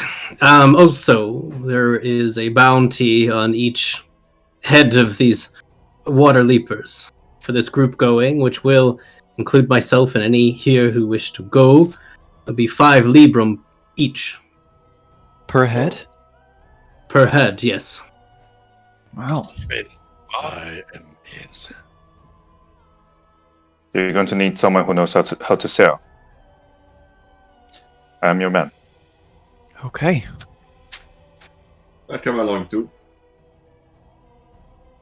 Okay. I'm trying to make sense of why Sir Gaius's law would make him more familiar with this. I think it's so. Bath has is a Roman, former Roman stronghold. I think that you've read information about Bath in the past, and like one of the accounts were these. Because I think that's the only one who passed, right? Is it? I passed Calstus through. did as well, yeah. Callistus did too. So Callistus you'll know for like a different reason. And I'll give you both something specific. I mean, you can give it the same reason because technically I'm rolling in law as well. Okay, sounds good. So Roman. Also, Yeah. I grew up in Maris and Lonazep, which are pretty swampy as well, so they might, whatever they are, might also exist over there. They're like basically large legless frogs, they say, with finny wings. Oh, wow. They're said to leap out of the waters, and they glide along the surface to snatch boaters from the craft. So they plague, boaters that might fishermen, things like that. They typically drag the boaters underwater and drown them, and then devour them after. So picture like almost like a giant tadpole with like demon wings and a huge maw of teeth, and that is what you're without legs, and that's what you're seeing here. By demon wings, I mean like like the bat wings, like Yeah. That's awful. I hate that. Guys will run that past everybody. Nice. It sounds fantastical, right? These aren't something you'd encounter like every day. It's like, oh, it'd be more akin to like we ran into a giant or a unicorn than it would be we ran into a horse or like an ox. Yeah. Or a bear. Maybe I missed it, but how exactly does this matter to either king? I am By the king, you say. I would. I'll look around to make sure nobody overheard him say that. King count doesn't matter too much here. It always It matters. would sound like his land is plagued by these beasts. I can see why he wants to be rid of them. I am actually unsure exactly why this is the sticking point between their peacemaking, but clearly they are a threat, and if Sir Gaius's description is anything to go with, they're clearly unnatural and need to be destroyed. Quid pro quo, as we see it saying the old tongue. Natural or Wait. otherwise, I'll fight anything for 5 Libra. Twice Uther has marched to the gates of Cadway, and twice he has seemingly agreed to turn away for almost nothing. I wonder why that is. Perhaps the magician king isn't just hot air and blusters. Very Perhaps. Regardless, let's sharpen our swords and stay frosty. Stay foggy. Stay froggy. So true. Froggy black. Hey, Ribbit. Okay. Rip. So, question for you all as you ready yourselves on the boat or boats. Do you want to have 2 boats that are piloted? It'll give you more room, so you're not all piled onto one. Because basically these are small fishing vessels you're going to be out on. Or do you rather have 2 boats out there that are that you're basically in control of? I think Dallin's seen a boat once, so if anybody else has higher than 1 boating, that's that'd be good. What's the advantage and disadvantage of either? Like Less- 1 or 2 boats. Less room if you're on one boat. Mm-hmm. So cramp each other a bit. But Yeah, there's potential for you guys to affect each other negatively if you're trying to fight from the boat. The negative of 2 boats is you're separated by boat, and you're divided in 2. Even if you stay close, it's like if something happens to one boat, the other boat is there. I guess that could be a pro and a con. Why don't we have Can we- two boats, but we can just we can stick them together or something, so we have the space but not the separation. Yeah, you can try to do something like that. Absolutely. Mhm. And maybe The boat- Yeah. tie ourselves Yes. to the boat as well in case we get water leaped. Mm-hmm. Water leaped. It's a verb now. Because it sounded like from your description they drag people away from the boat and drown them, right? Yeah, good call. Yeah. There were 5 of us, right? Yeah, so we could have two boats. We could kind of like tie them together with some rope and logs, and then tie ourselves to the boats, and that might give us a half day. And stay near the shore probably as well if we can, so that like That would help. That would help from capsizing if we had the two boats tied together with the logs. Mm-hmm. I love Yeah, it. we- But for suspense purposes, I will do this. You'll not make the I'm gonna give like the highest boating roll for the knot tying and all that stuff. It'll be one boating roll, but not at the beginning. It'll be while you're out there on the water. So we won't know what the outcome of the quality of it is until you're out. on the water. Oh, I like that. Okay, fair? here we go. brilliant. All right. How So- big is this thing, by the way? The marsh or the boat? No, the water leaper. What? Yeah. Water leaper. They're big. They're not gigantic, but they're big. Let me see if I can give you a sense Like of their size. Dog size. I'll give you a size by range, and I'll give you a Pendragon size. Give or Oh, yeah, take, right. give or take 3. How does that sound? Mm-hmm. One sec.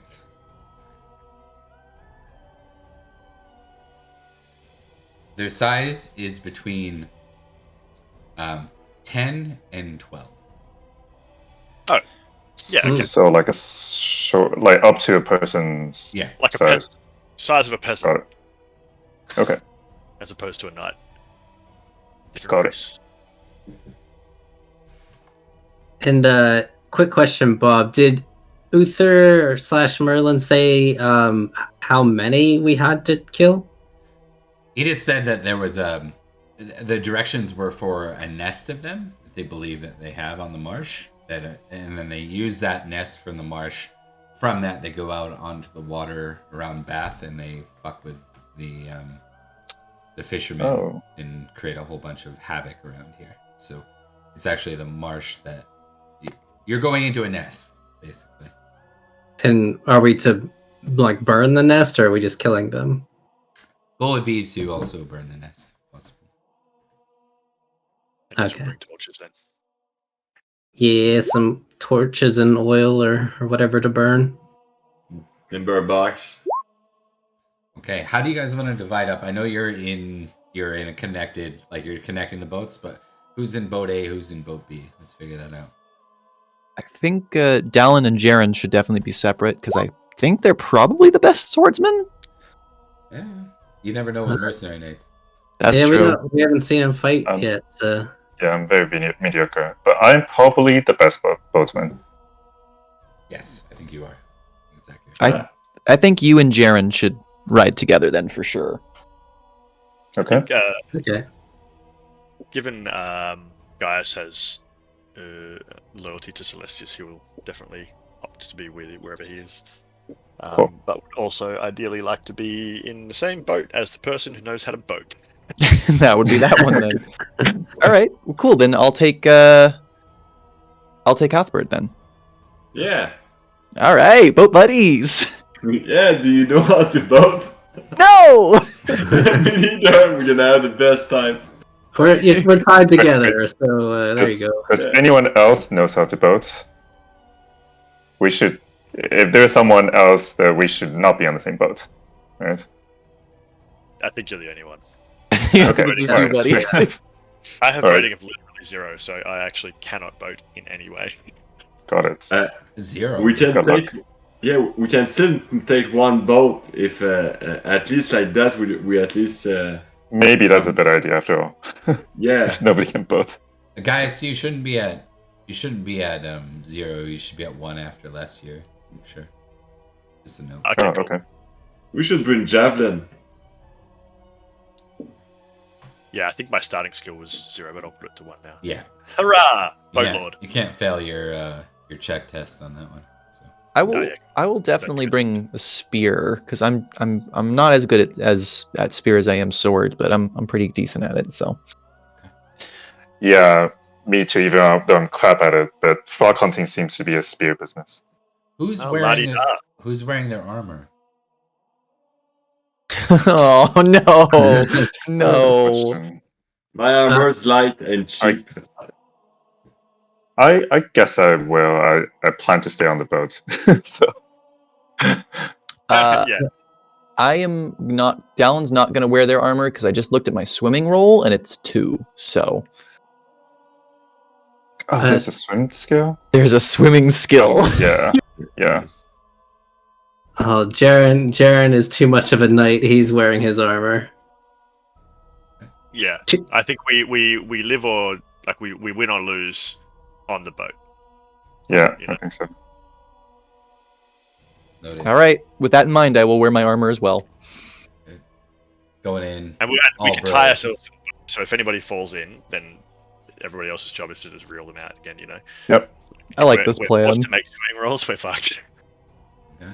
Yeah. Yeah, just make sure you have a knight, like a dagger on you as well. So if you do get 8, you can stab at it in the water. Mm-hmm. Okay. Do you guys want to drag your icons out like Lysis did? Yeah, I was already there. So here we go. We're on the right side, right? Yeah. It's just for ease of viewing more than anything. So we'll go Okay. in order of the first couple are how many are on boat A? Or 3 on boat A? And 2 on boat B? Oh, did we decide to go on the same boat in the end? I thought you were gonna I tie a think- boat. Yeah, I think you guys are at 2 boats. Okay, all right, cool. Okay. Yeah, I'll be on boat A. Boat A, Jaren's on boat A. Is anyone with Jaren and Callistus on boat A, or is it just the 2 of them? Caius, I 3 on think. other? Gaius said he wanted to be on boat A. Yeah, thank you. So we'll do it like Go that. boat B. Oh, we have different sizes. B-boys! Yeah. Jaren's a little tiny man. He's a little small. You little tiny boy. Yeah, where's my how do I token You can drag your sheet out onto the main area, and it'll just pull out your token automatically. Drag and drop from the text, the name, not the picture. Yeah, the journal tab. Yeah. Oh, I get you. Yeah. There you go. You got it. You got it, buddy. Yeah. Ooh, I have eaten Jaren. Water leaper. All right, so boat A, if you want to, here I'll move y'all around here. Why is Jaren so small? Not accurate. He's a little guy. Your Honor, he's just a little guy. He's just a little guy. Yeah, that, Just a little guy, you know. and that. Is that accurate? Looks accurate. Yes. Yep. Looks accurate to me. Okay. Yeah. Okay. Just hanging out with a war hero over here, no big deal. It's it's funny because out of character, I'm pretty sure that Dallin has like bigger war claims than Jaren does, but they just don't talk about it. Probably. That Yeah, seriously. he had quite the claim during last year though. That is the thing. That's true. That's true. Big accolades, big sword. The big 2 things I think Dallin did were slay Patience and then fought Octa 1-on-1. Yeah. That's it. Yeah, you went against Octa for a round. The Passions thing was a big one for him. Yep. But that's like, people are like, who's Passions now? Yeah, it's been years. Yeah. 480, that was a lifetime ago. Yeah. Almost a decade. Holy shit. What the fuck? I'm not sure how many rounds this will be, so we'll just do it that way. We're going to start with Callistus' sailing skill. Let's see how this goes. Okay. Loading. Right. thing. Hey! Oh, Look at that. What a What did I fucking say? This, What did I tell you? this Yes. boats tied together thing is really working out for y'all, and it's not going to be a Also problem. got a ballista installed. Yep. On The top of boat that, starts leaving. your rope seemed tight. Okay. A couple of trebuchets on there. you got a couple ballista.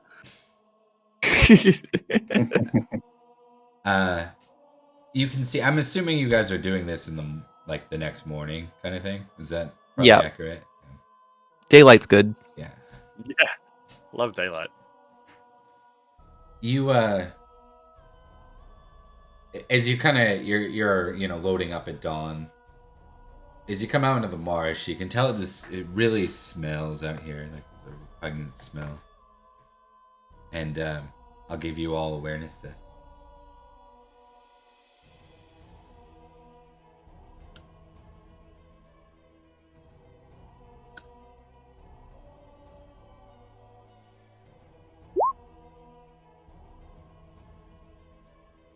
Hey, good job, guys. Hey! Boat B superior. Yep. Exactly. Yeah, Jaren doesn't see anything, but he knows he must kill like usual. We've just split our vision up, so we're like covering separate arcs. It just happens to be that the thing appeared in mine. Yeah, as long as someone in the boat sees something, at least Yeah. teamwork. Yep. So I think what happens is we'll do this in a little bit of role play at first. So for boat A, you're the ones in the front. You're leading the way on this vessel. You see, for those that pass, which is Gaius and That's it. was it just Gaius? Oh. Callistus. Dallin and Halfbert. Yeah, but that's boat B. So Yeah, for boat just A, one. Callistus, you notice you don't see anything other than you hear like the sound of like a bubble on the water nearby, and you kind of look over and you see something kind of submerge under the water again.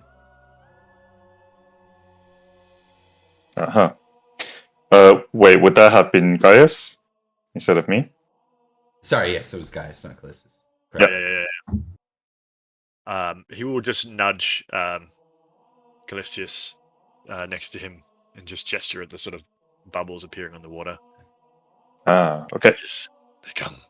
For Albert and Dallin, you can see a set of eyes just above the water, like picture like the top of a crocodile, right? It's stealthing near the water, near the surface of the water. You can see it start to pick up speed as they move towards your vessels. Eyes up, lads. Swords, spears out. Can I throw yeah, spears out. I'm good with the sword. Okay. I'm gonna go with more engaging versus more realistic in this one, and I'm gonna throw one of these things at each of you for round one, and then they're gonna bounce around a bit more randomly or sporadically from there. But I think it's important for the first bit that everyone gets like a chance to actually participate and engage. So Sounds good. They get 3 of them just dragging them into the swamp. right, all of you have those ties from Callistus, and that will have a positive effect, right? You're all tied down to the boat. Is that accurate? Yep. Yeah. And I don't think there's such a way you can do that where it's like perfect, but you're definitely like you're definitely nice and tightly secured. It would take a lot for something to change that for you. So Cool. Yeah, cool. Cool. And then, Mr. Bob, can I use my spear with a shield, or is that only with sword or on horseback? short spear you can. Okay. Not a great Cool. spear. Yep. Cool. Okay. Why don't we declare there's going to be one of these kind of leaping out for each of you. Why don't we do some declarations? All right. Are you all just I think- targeting the one coming your way? Is that kind of the idea? Yep. Yeah, I think For so. me, at least. Sure. So Gaius will probably try. It's probably loyalty, lord, or honor. Do we didn't? Is this an honor thing? I mean, we did swear an oath to fulfill this mission, or we told people that we would do this mission. I wouldn't be opposed to that for sure. Either that or loyalty Celestius, I suppose, since we're fighting literally back to back at this point. Your call. I'll give you that one either or. Yeah, cool. Okay.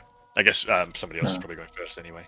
Just thinking. But can we choose to take it on two and like help someone else and do the one we're facing? You can try to split your actions, but that comes at a cost, right? So if you split your actions, you're dividing up your weapon skill amongst them. But yes, it's possible theoretically. So like even if my partner do the same thing, we're basically just lowering our skills. Like it's better to take one-on-one, then help. Yeah. I won't dictate strategy for you by any means. Because What do you mean splitting action? Does that mean you can attack multiple targets at once? Yeah, but you have to literally split your skill. Yeah, so if Got it. so Okay. I assign 10 to one and 7 to another, you know? Okay, understood. because Yeah. you're tied down, you're not changing your position, right? So Yeah. the position is as it shows on the sheet. So Jaren, for example, can only assist Gaius. Gaius can only assist Callistus, or Gaius, sorry, can assist Callistus or Jaren. Albert can assist Okay. Dallin, Right. and vice versa. So Okay. Sir Jaren is gonna split his action on the one on him and attack the one on Gaius. I'll just fight mine. Fight yours. Yeah, I'll focus on mine for now. Yeah, I think it's a second or a third move, like in a third round. Like you can do that by later. Like the first, I think I'm gonna focus on my NB. Ditto. Okay, I'm gonna show you guys what they look like, just so you can see that. I'll throw on Oh some- yes, please. Oh no! Oh no, I don't like it. As they bound. Oh, Actually, I changed my mind rapidly. I think he's cute. He's a cute guy. Yeah. He's a cute little guy. He's kind of damp. Like most cute things aren't that damp, but otherwise, That's yeah. true. That's true. Other than that, completely fine. can we keep it? Other than that, I feel like he'd like tummy rubs, you know? Like that's a good paddable tummy. All right, and then I'm just gonna build some icons, but we'll worry about that later. Yeah, thank you. That's perfect. I'll take Froggy Boys. Froggies. I love it. It's better than building a scary icon. Frog gang. Yeah. Okay, so anyone who's splitting, you just need to declare what your split is. I don't think anybody's splitting. Also, Bob, Jaren chat is. has, yeah, stream chat has. Oh, sorry, stream chat has asked for you to showcase the creature because it's kind of slightly off frame for them. Oh, gotcha. Yep. There we go. You can see him real quick. Well, the whale-sized one just ate all of us. Yeah. So, anyone other than Jaren splitting? I think it was just Jaren, right? Just Jaren. Okay, so we will get all your attacks first, and then I will do the water leapers. All right, gonna do a passion, love Yeah, passion time. love of family, Newton Manor. love a good madness. I was about to say I almost rolled my 18 passion, and I was like, no, I don't want to look silly in front of these guys. Tossing Yeah. up, I was like, do I go for 19 or 14? Hey, it's Oh, Celestius! yay. Yeah, Woo! Super loyal. Mm. Also Oh, loyal. but that's still only +5 in the new rules. That's fine. You get to increase it by 1 and check it though, which is sick. Oh, yeah, that's right. We're doing our I forgot about weapon that. rolls now, Bob. Yeah, you can go ahead and make your. Well, just to check real quick with Ember, are you making a passion roll, or are you gonna go without a passion roll? Everyone else is impassioning themselves, so it's up to you. Yeah, for now I'm gonna hold up for later if I can.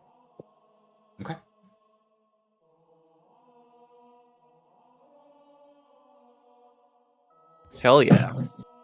Good rolls, everybody.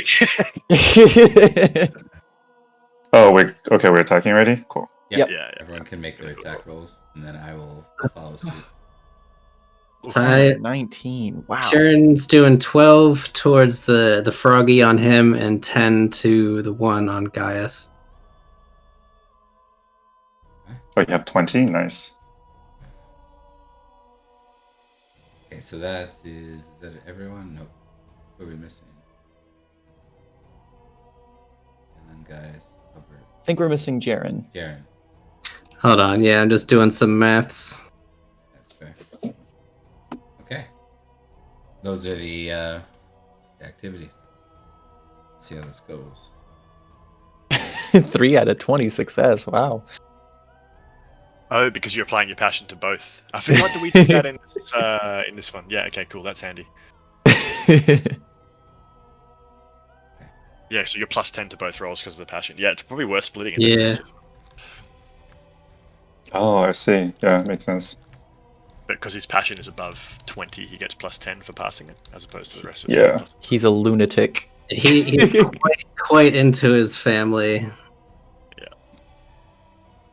I like one of your family.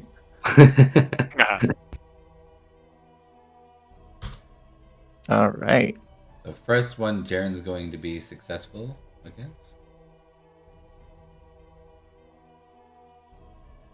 Oh, and damage. Great roll. Yeah. See what they have here. Could be worse. I doubt they're wearing armor. Yeah, but all these like monsters are always just like a bit, for some reason, firm of skin. He forgot to tell us they're all wearing full plate armor. It's the slime, I think. I think the slime has something to do with it. Just layers of swamp foam. Oh, Stinky. I'm just checking to see. Okay, so that was A. I just Oh, you need, might knock it down. I need quick way to document this. These things don't really knock down because they're not really on their feet. They just kind of bounce around. That makes sense. Yeah. Yeah. I accept. Yeah, it goes. I can note it for you if you wish, like so. Yeah, perfect.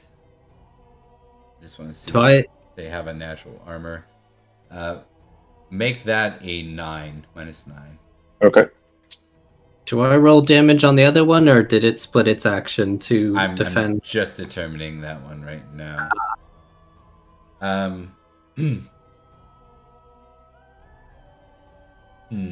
think it will split.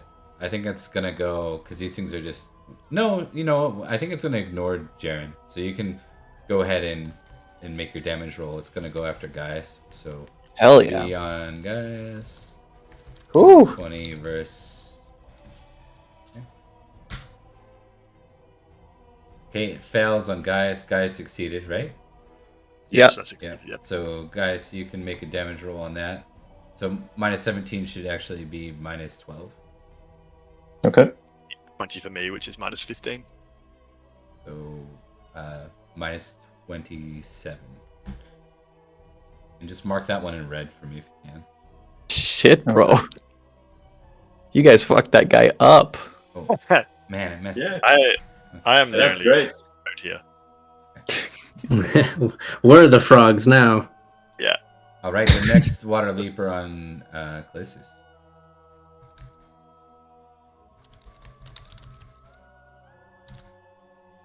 Misses.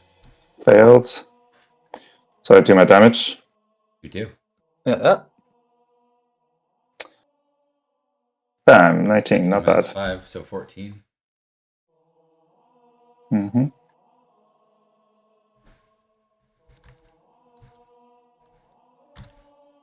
Cool. Okay.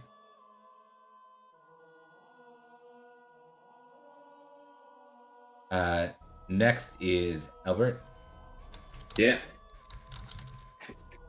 So these things are like flying out of the water, and you're stuck waiting for it, having to like swing or stab like as it comes flying out of the water. It's pretty alarming. If you weren't tied down to the boats, this would be exceptionally concerning. Yeah, that must be scary. Yeah, Like, for sure. Given that none of us know how to swim. yeah. Clissus, what did you roll? You succeeded though, right? Succeeded what? With a sword. Yes, he got a 14 out of Yeah. 16. Yeah, so Yeah. you beat it. Yeah. It does partially succeed, but it doesn't have a shield, so it doesn't matter. Mhm. So you did your. Or wait, who are we on? We're on Albert. Albert is who we're Yeah, on. I think Yeah. you're already past mine. Sorry, so Albert. Oh, you rolled a 16 sword though. Yep. So give me your damage, Albert. Oh, nice. Albert's a good sword boy. That's cool. Yeah. So Do it the first time and Minus 13. I see this, I stab it. There you go. and last but not least, Dallin Dallin. misses. Yeah, Good fuck that damage as thing. well. So Woo! 23 damage.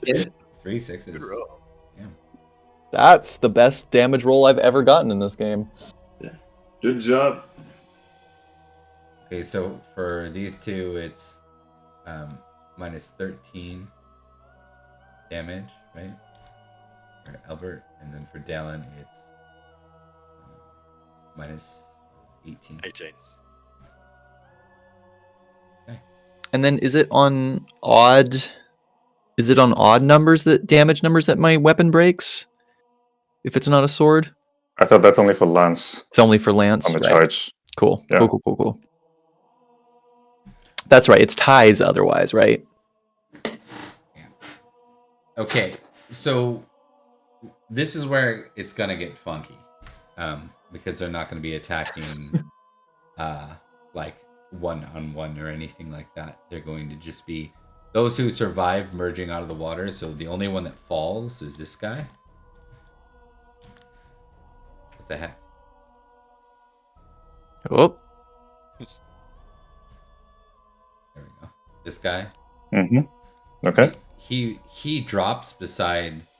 Let's see. 1d6.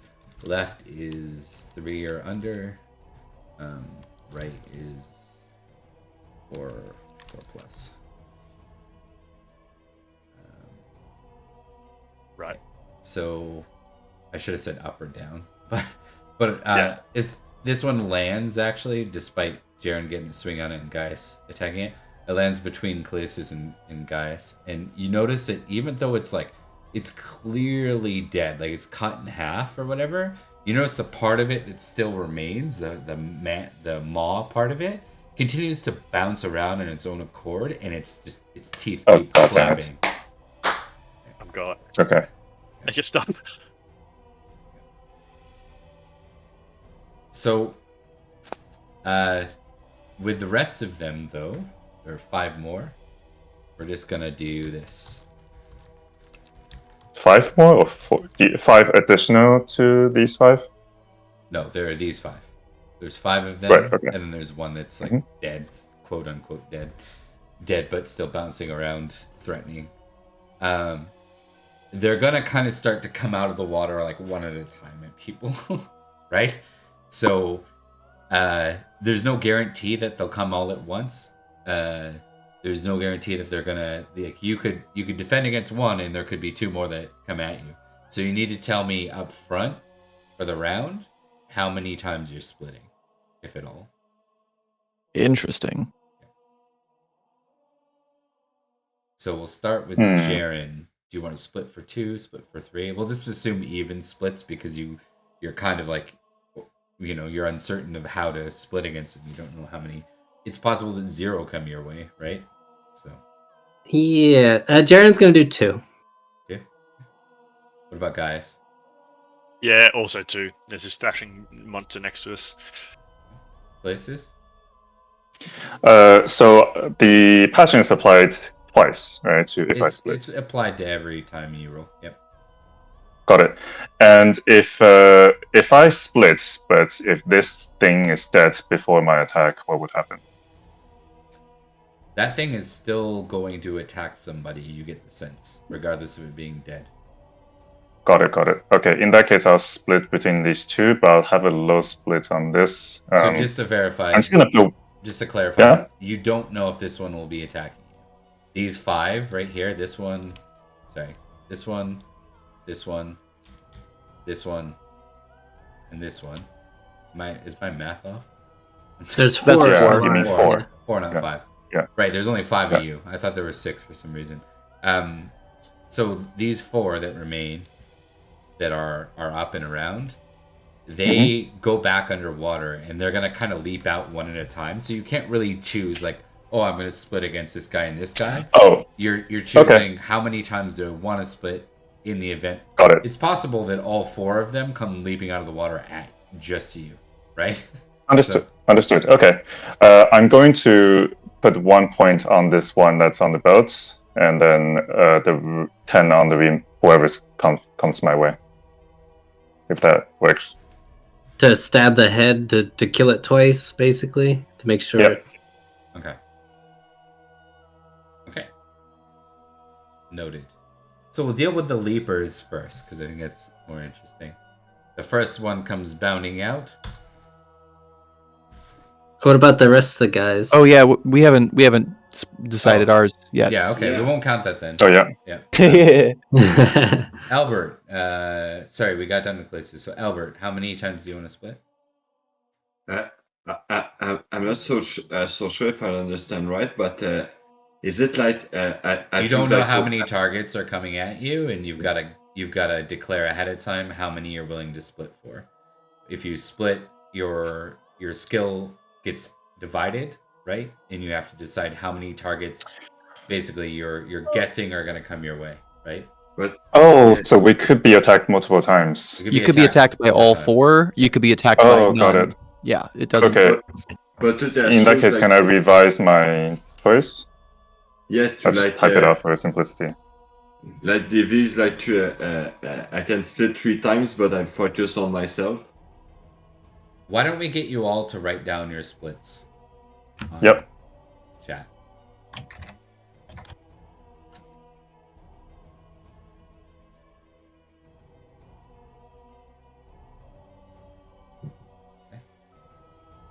Yeah, do we have to declare how many actual skill points we're splitting into them, or just our splits right now? I think just the number of splits is all he's asked for. Cool. Okay. Cool. Cool. I'm dropping this spear. Fuck this shit. They're leaping at us. That's not spear battle. That's sword battle. So I need to know from Albert still. I do it too. 2. Cool.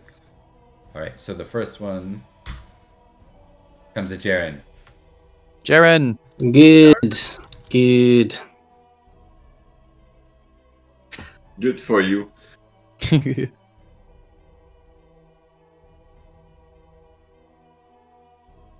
Right, go ahead and give me your roll, Jaren. All right, I'm doing the same thing like last time. 12 and 10. So this is the 12.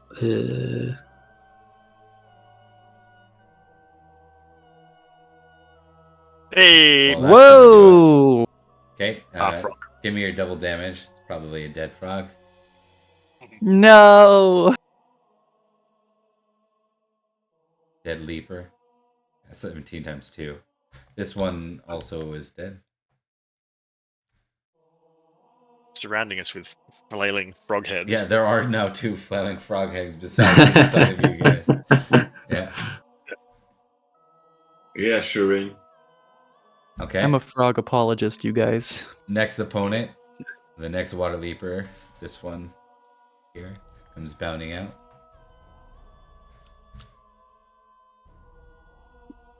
Callistus. He wants revenge. So far, Yep. they're still lined up.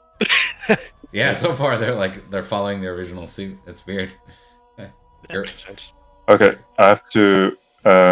So I should get a +5. but minus. I'm doing what, 2? Doing 8 for this. Can I choose which points I put to this? Or do I just go in order that I declared? You whatever you decide for points, just take out of your total. Yep. Cool. But I do get. Okay, so it should be. That should be 13. Okay. So mod of 2, if that's correct. Bam!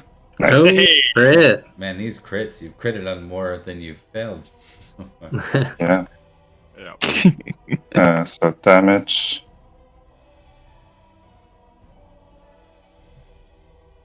Right? I won't even roll against that. So that's gonna be enough to turn this one as well. So guys, there's now 3 rockets bouncing around. Our poor ankles. Team A is crushing it so far. Yeah, good job, guys. Hey. Got 1 each as well. Yeah. That's a 5 Libram each. Yeah. Perfect. Good. Yeah, that's true. Yeah. Another one Right, at Callistus. Okay. So this one would be the 2 plus 5, 7, so it would be minus 4. But you're impassioned as well, right? Yep. So, yeah, it'll be it. Oh, That works. what happens here? So normally, if it were weapon and weapon, it was sword versus something else, you would win outright. But I think what this is it's going to be a dual apply. So first off, you get to deal damage here. Okay.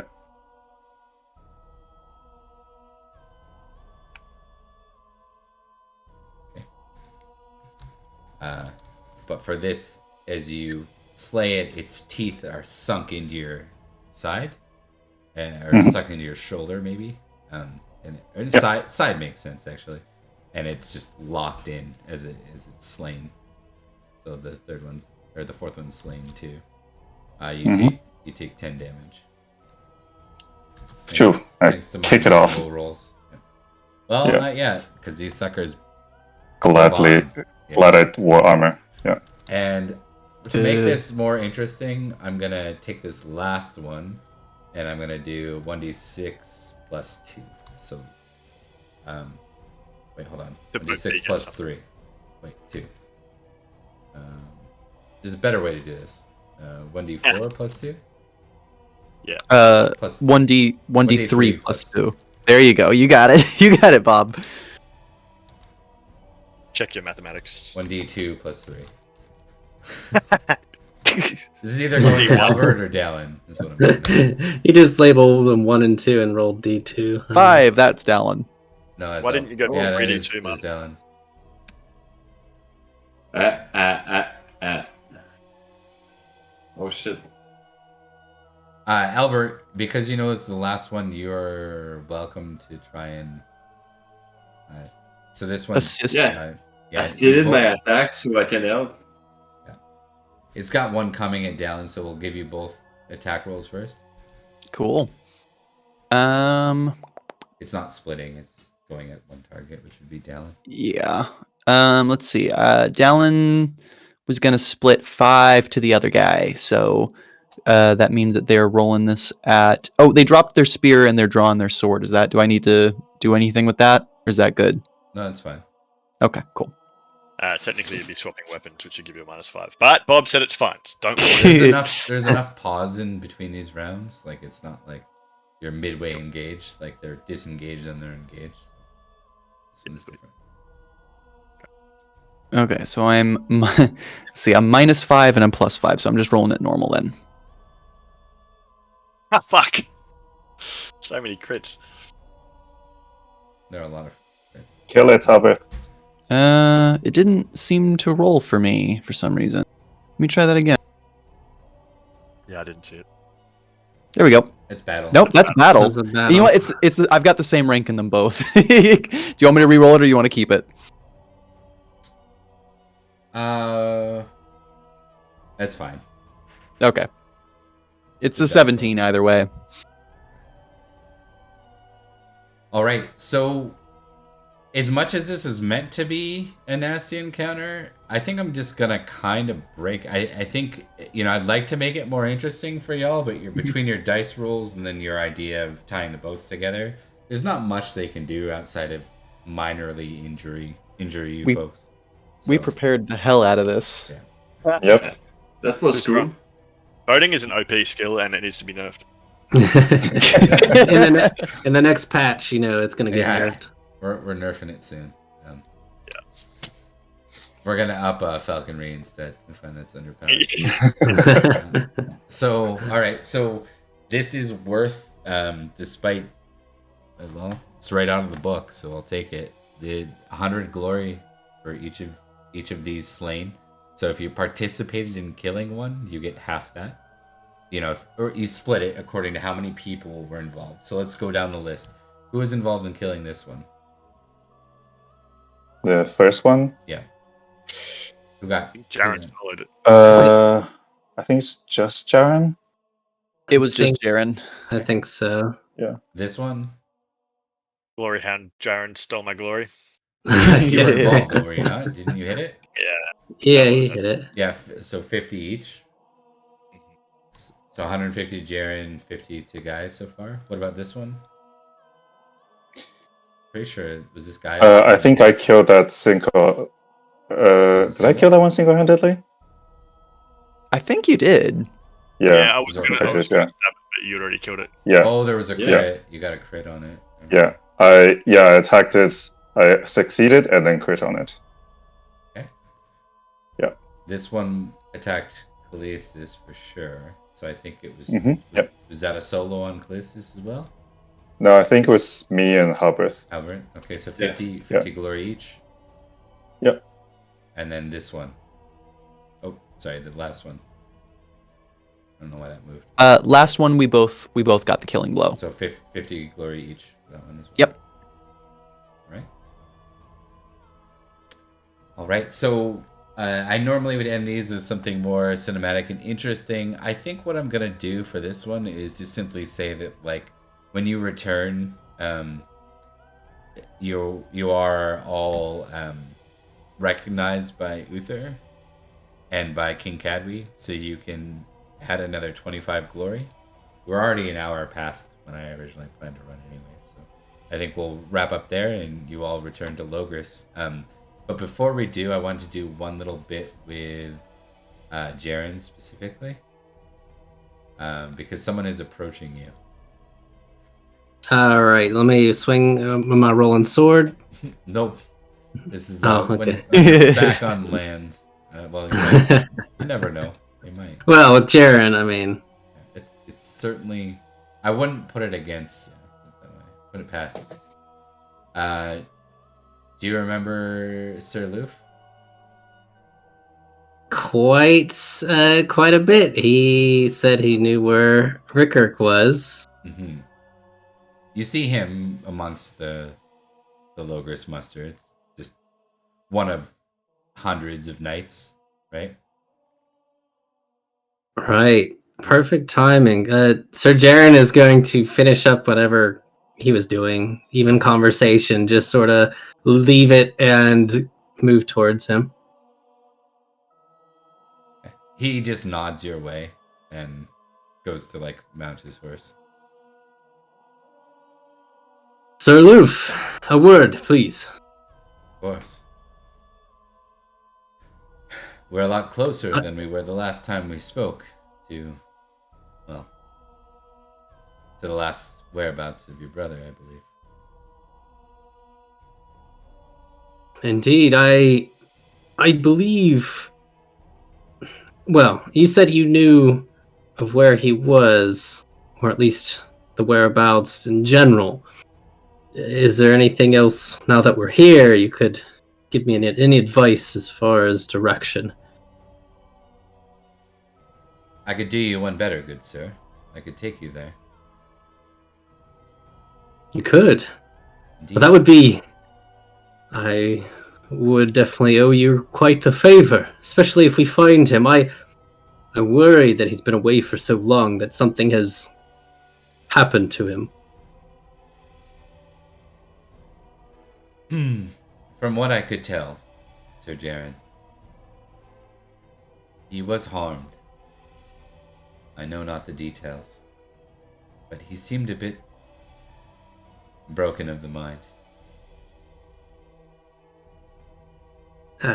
Jaren's jaw sets. Well, whoever has done this will pay quite dearly. But first and foremost is his safety. He nods. Then come. Let us make our way to the manor, Barrowcrest. Let us go. And Sir Jaren will nod a bit grimly as he goes to gather his stuff and his horse, and he will definitely follow Sir Loof because his bro's in danger. Something old man, frail, cursed, maybe. I don't know. This place is magic. Yeah, it's fair. You haven't had like great encounters every time you've come over this way. Not at all. Not really. All right. Well, thanks everyone for being involved. I hope you enjoyed it, despite the pretty one-sided combat. That was just numbers really working out for you guys. There were so many crits. Oh, Bob, I love when the combat's one-sided. Yeah. Eric will tell you he wishes more combat was one-sided in his favor. All right. Well, I only enjoy one-sided combats when it's particular kind of one-sided. Did the king keep his word and give 5 Librum to each of us? So all of you have 5 Librum for this. Wait, is it per head, per our head, or per the frog's head? It was I per thought it was the per frog's the head. frog's head. So it's Right, a question okay. of whether or not anyone tried to swindle anything, or you could go even 5 zeros each. It's up to you. I'm fine with even. Dallin's donating their frog head to Halthbert. All right. No Oh, way. You should keep some. Nope, take it. It's your head. Go for it, buddy.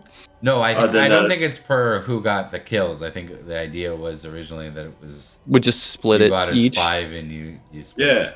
Gotcha. But I'll leave it to you guys. I won't mandate.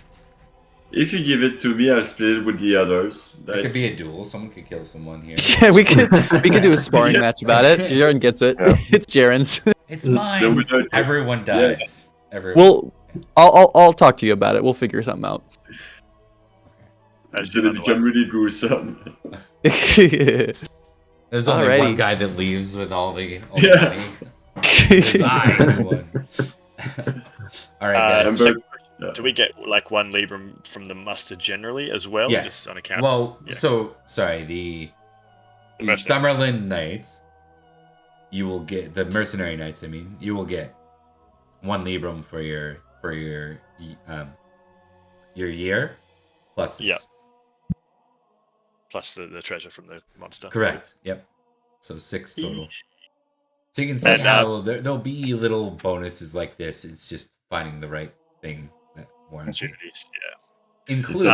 Including there are cards that do it in feasts. There are ransoms you can take in battle, though that strangely never comes up because people who try it always end up getting beat somehow.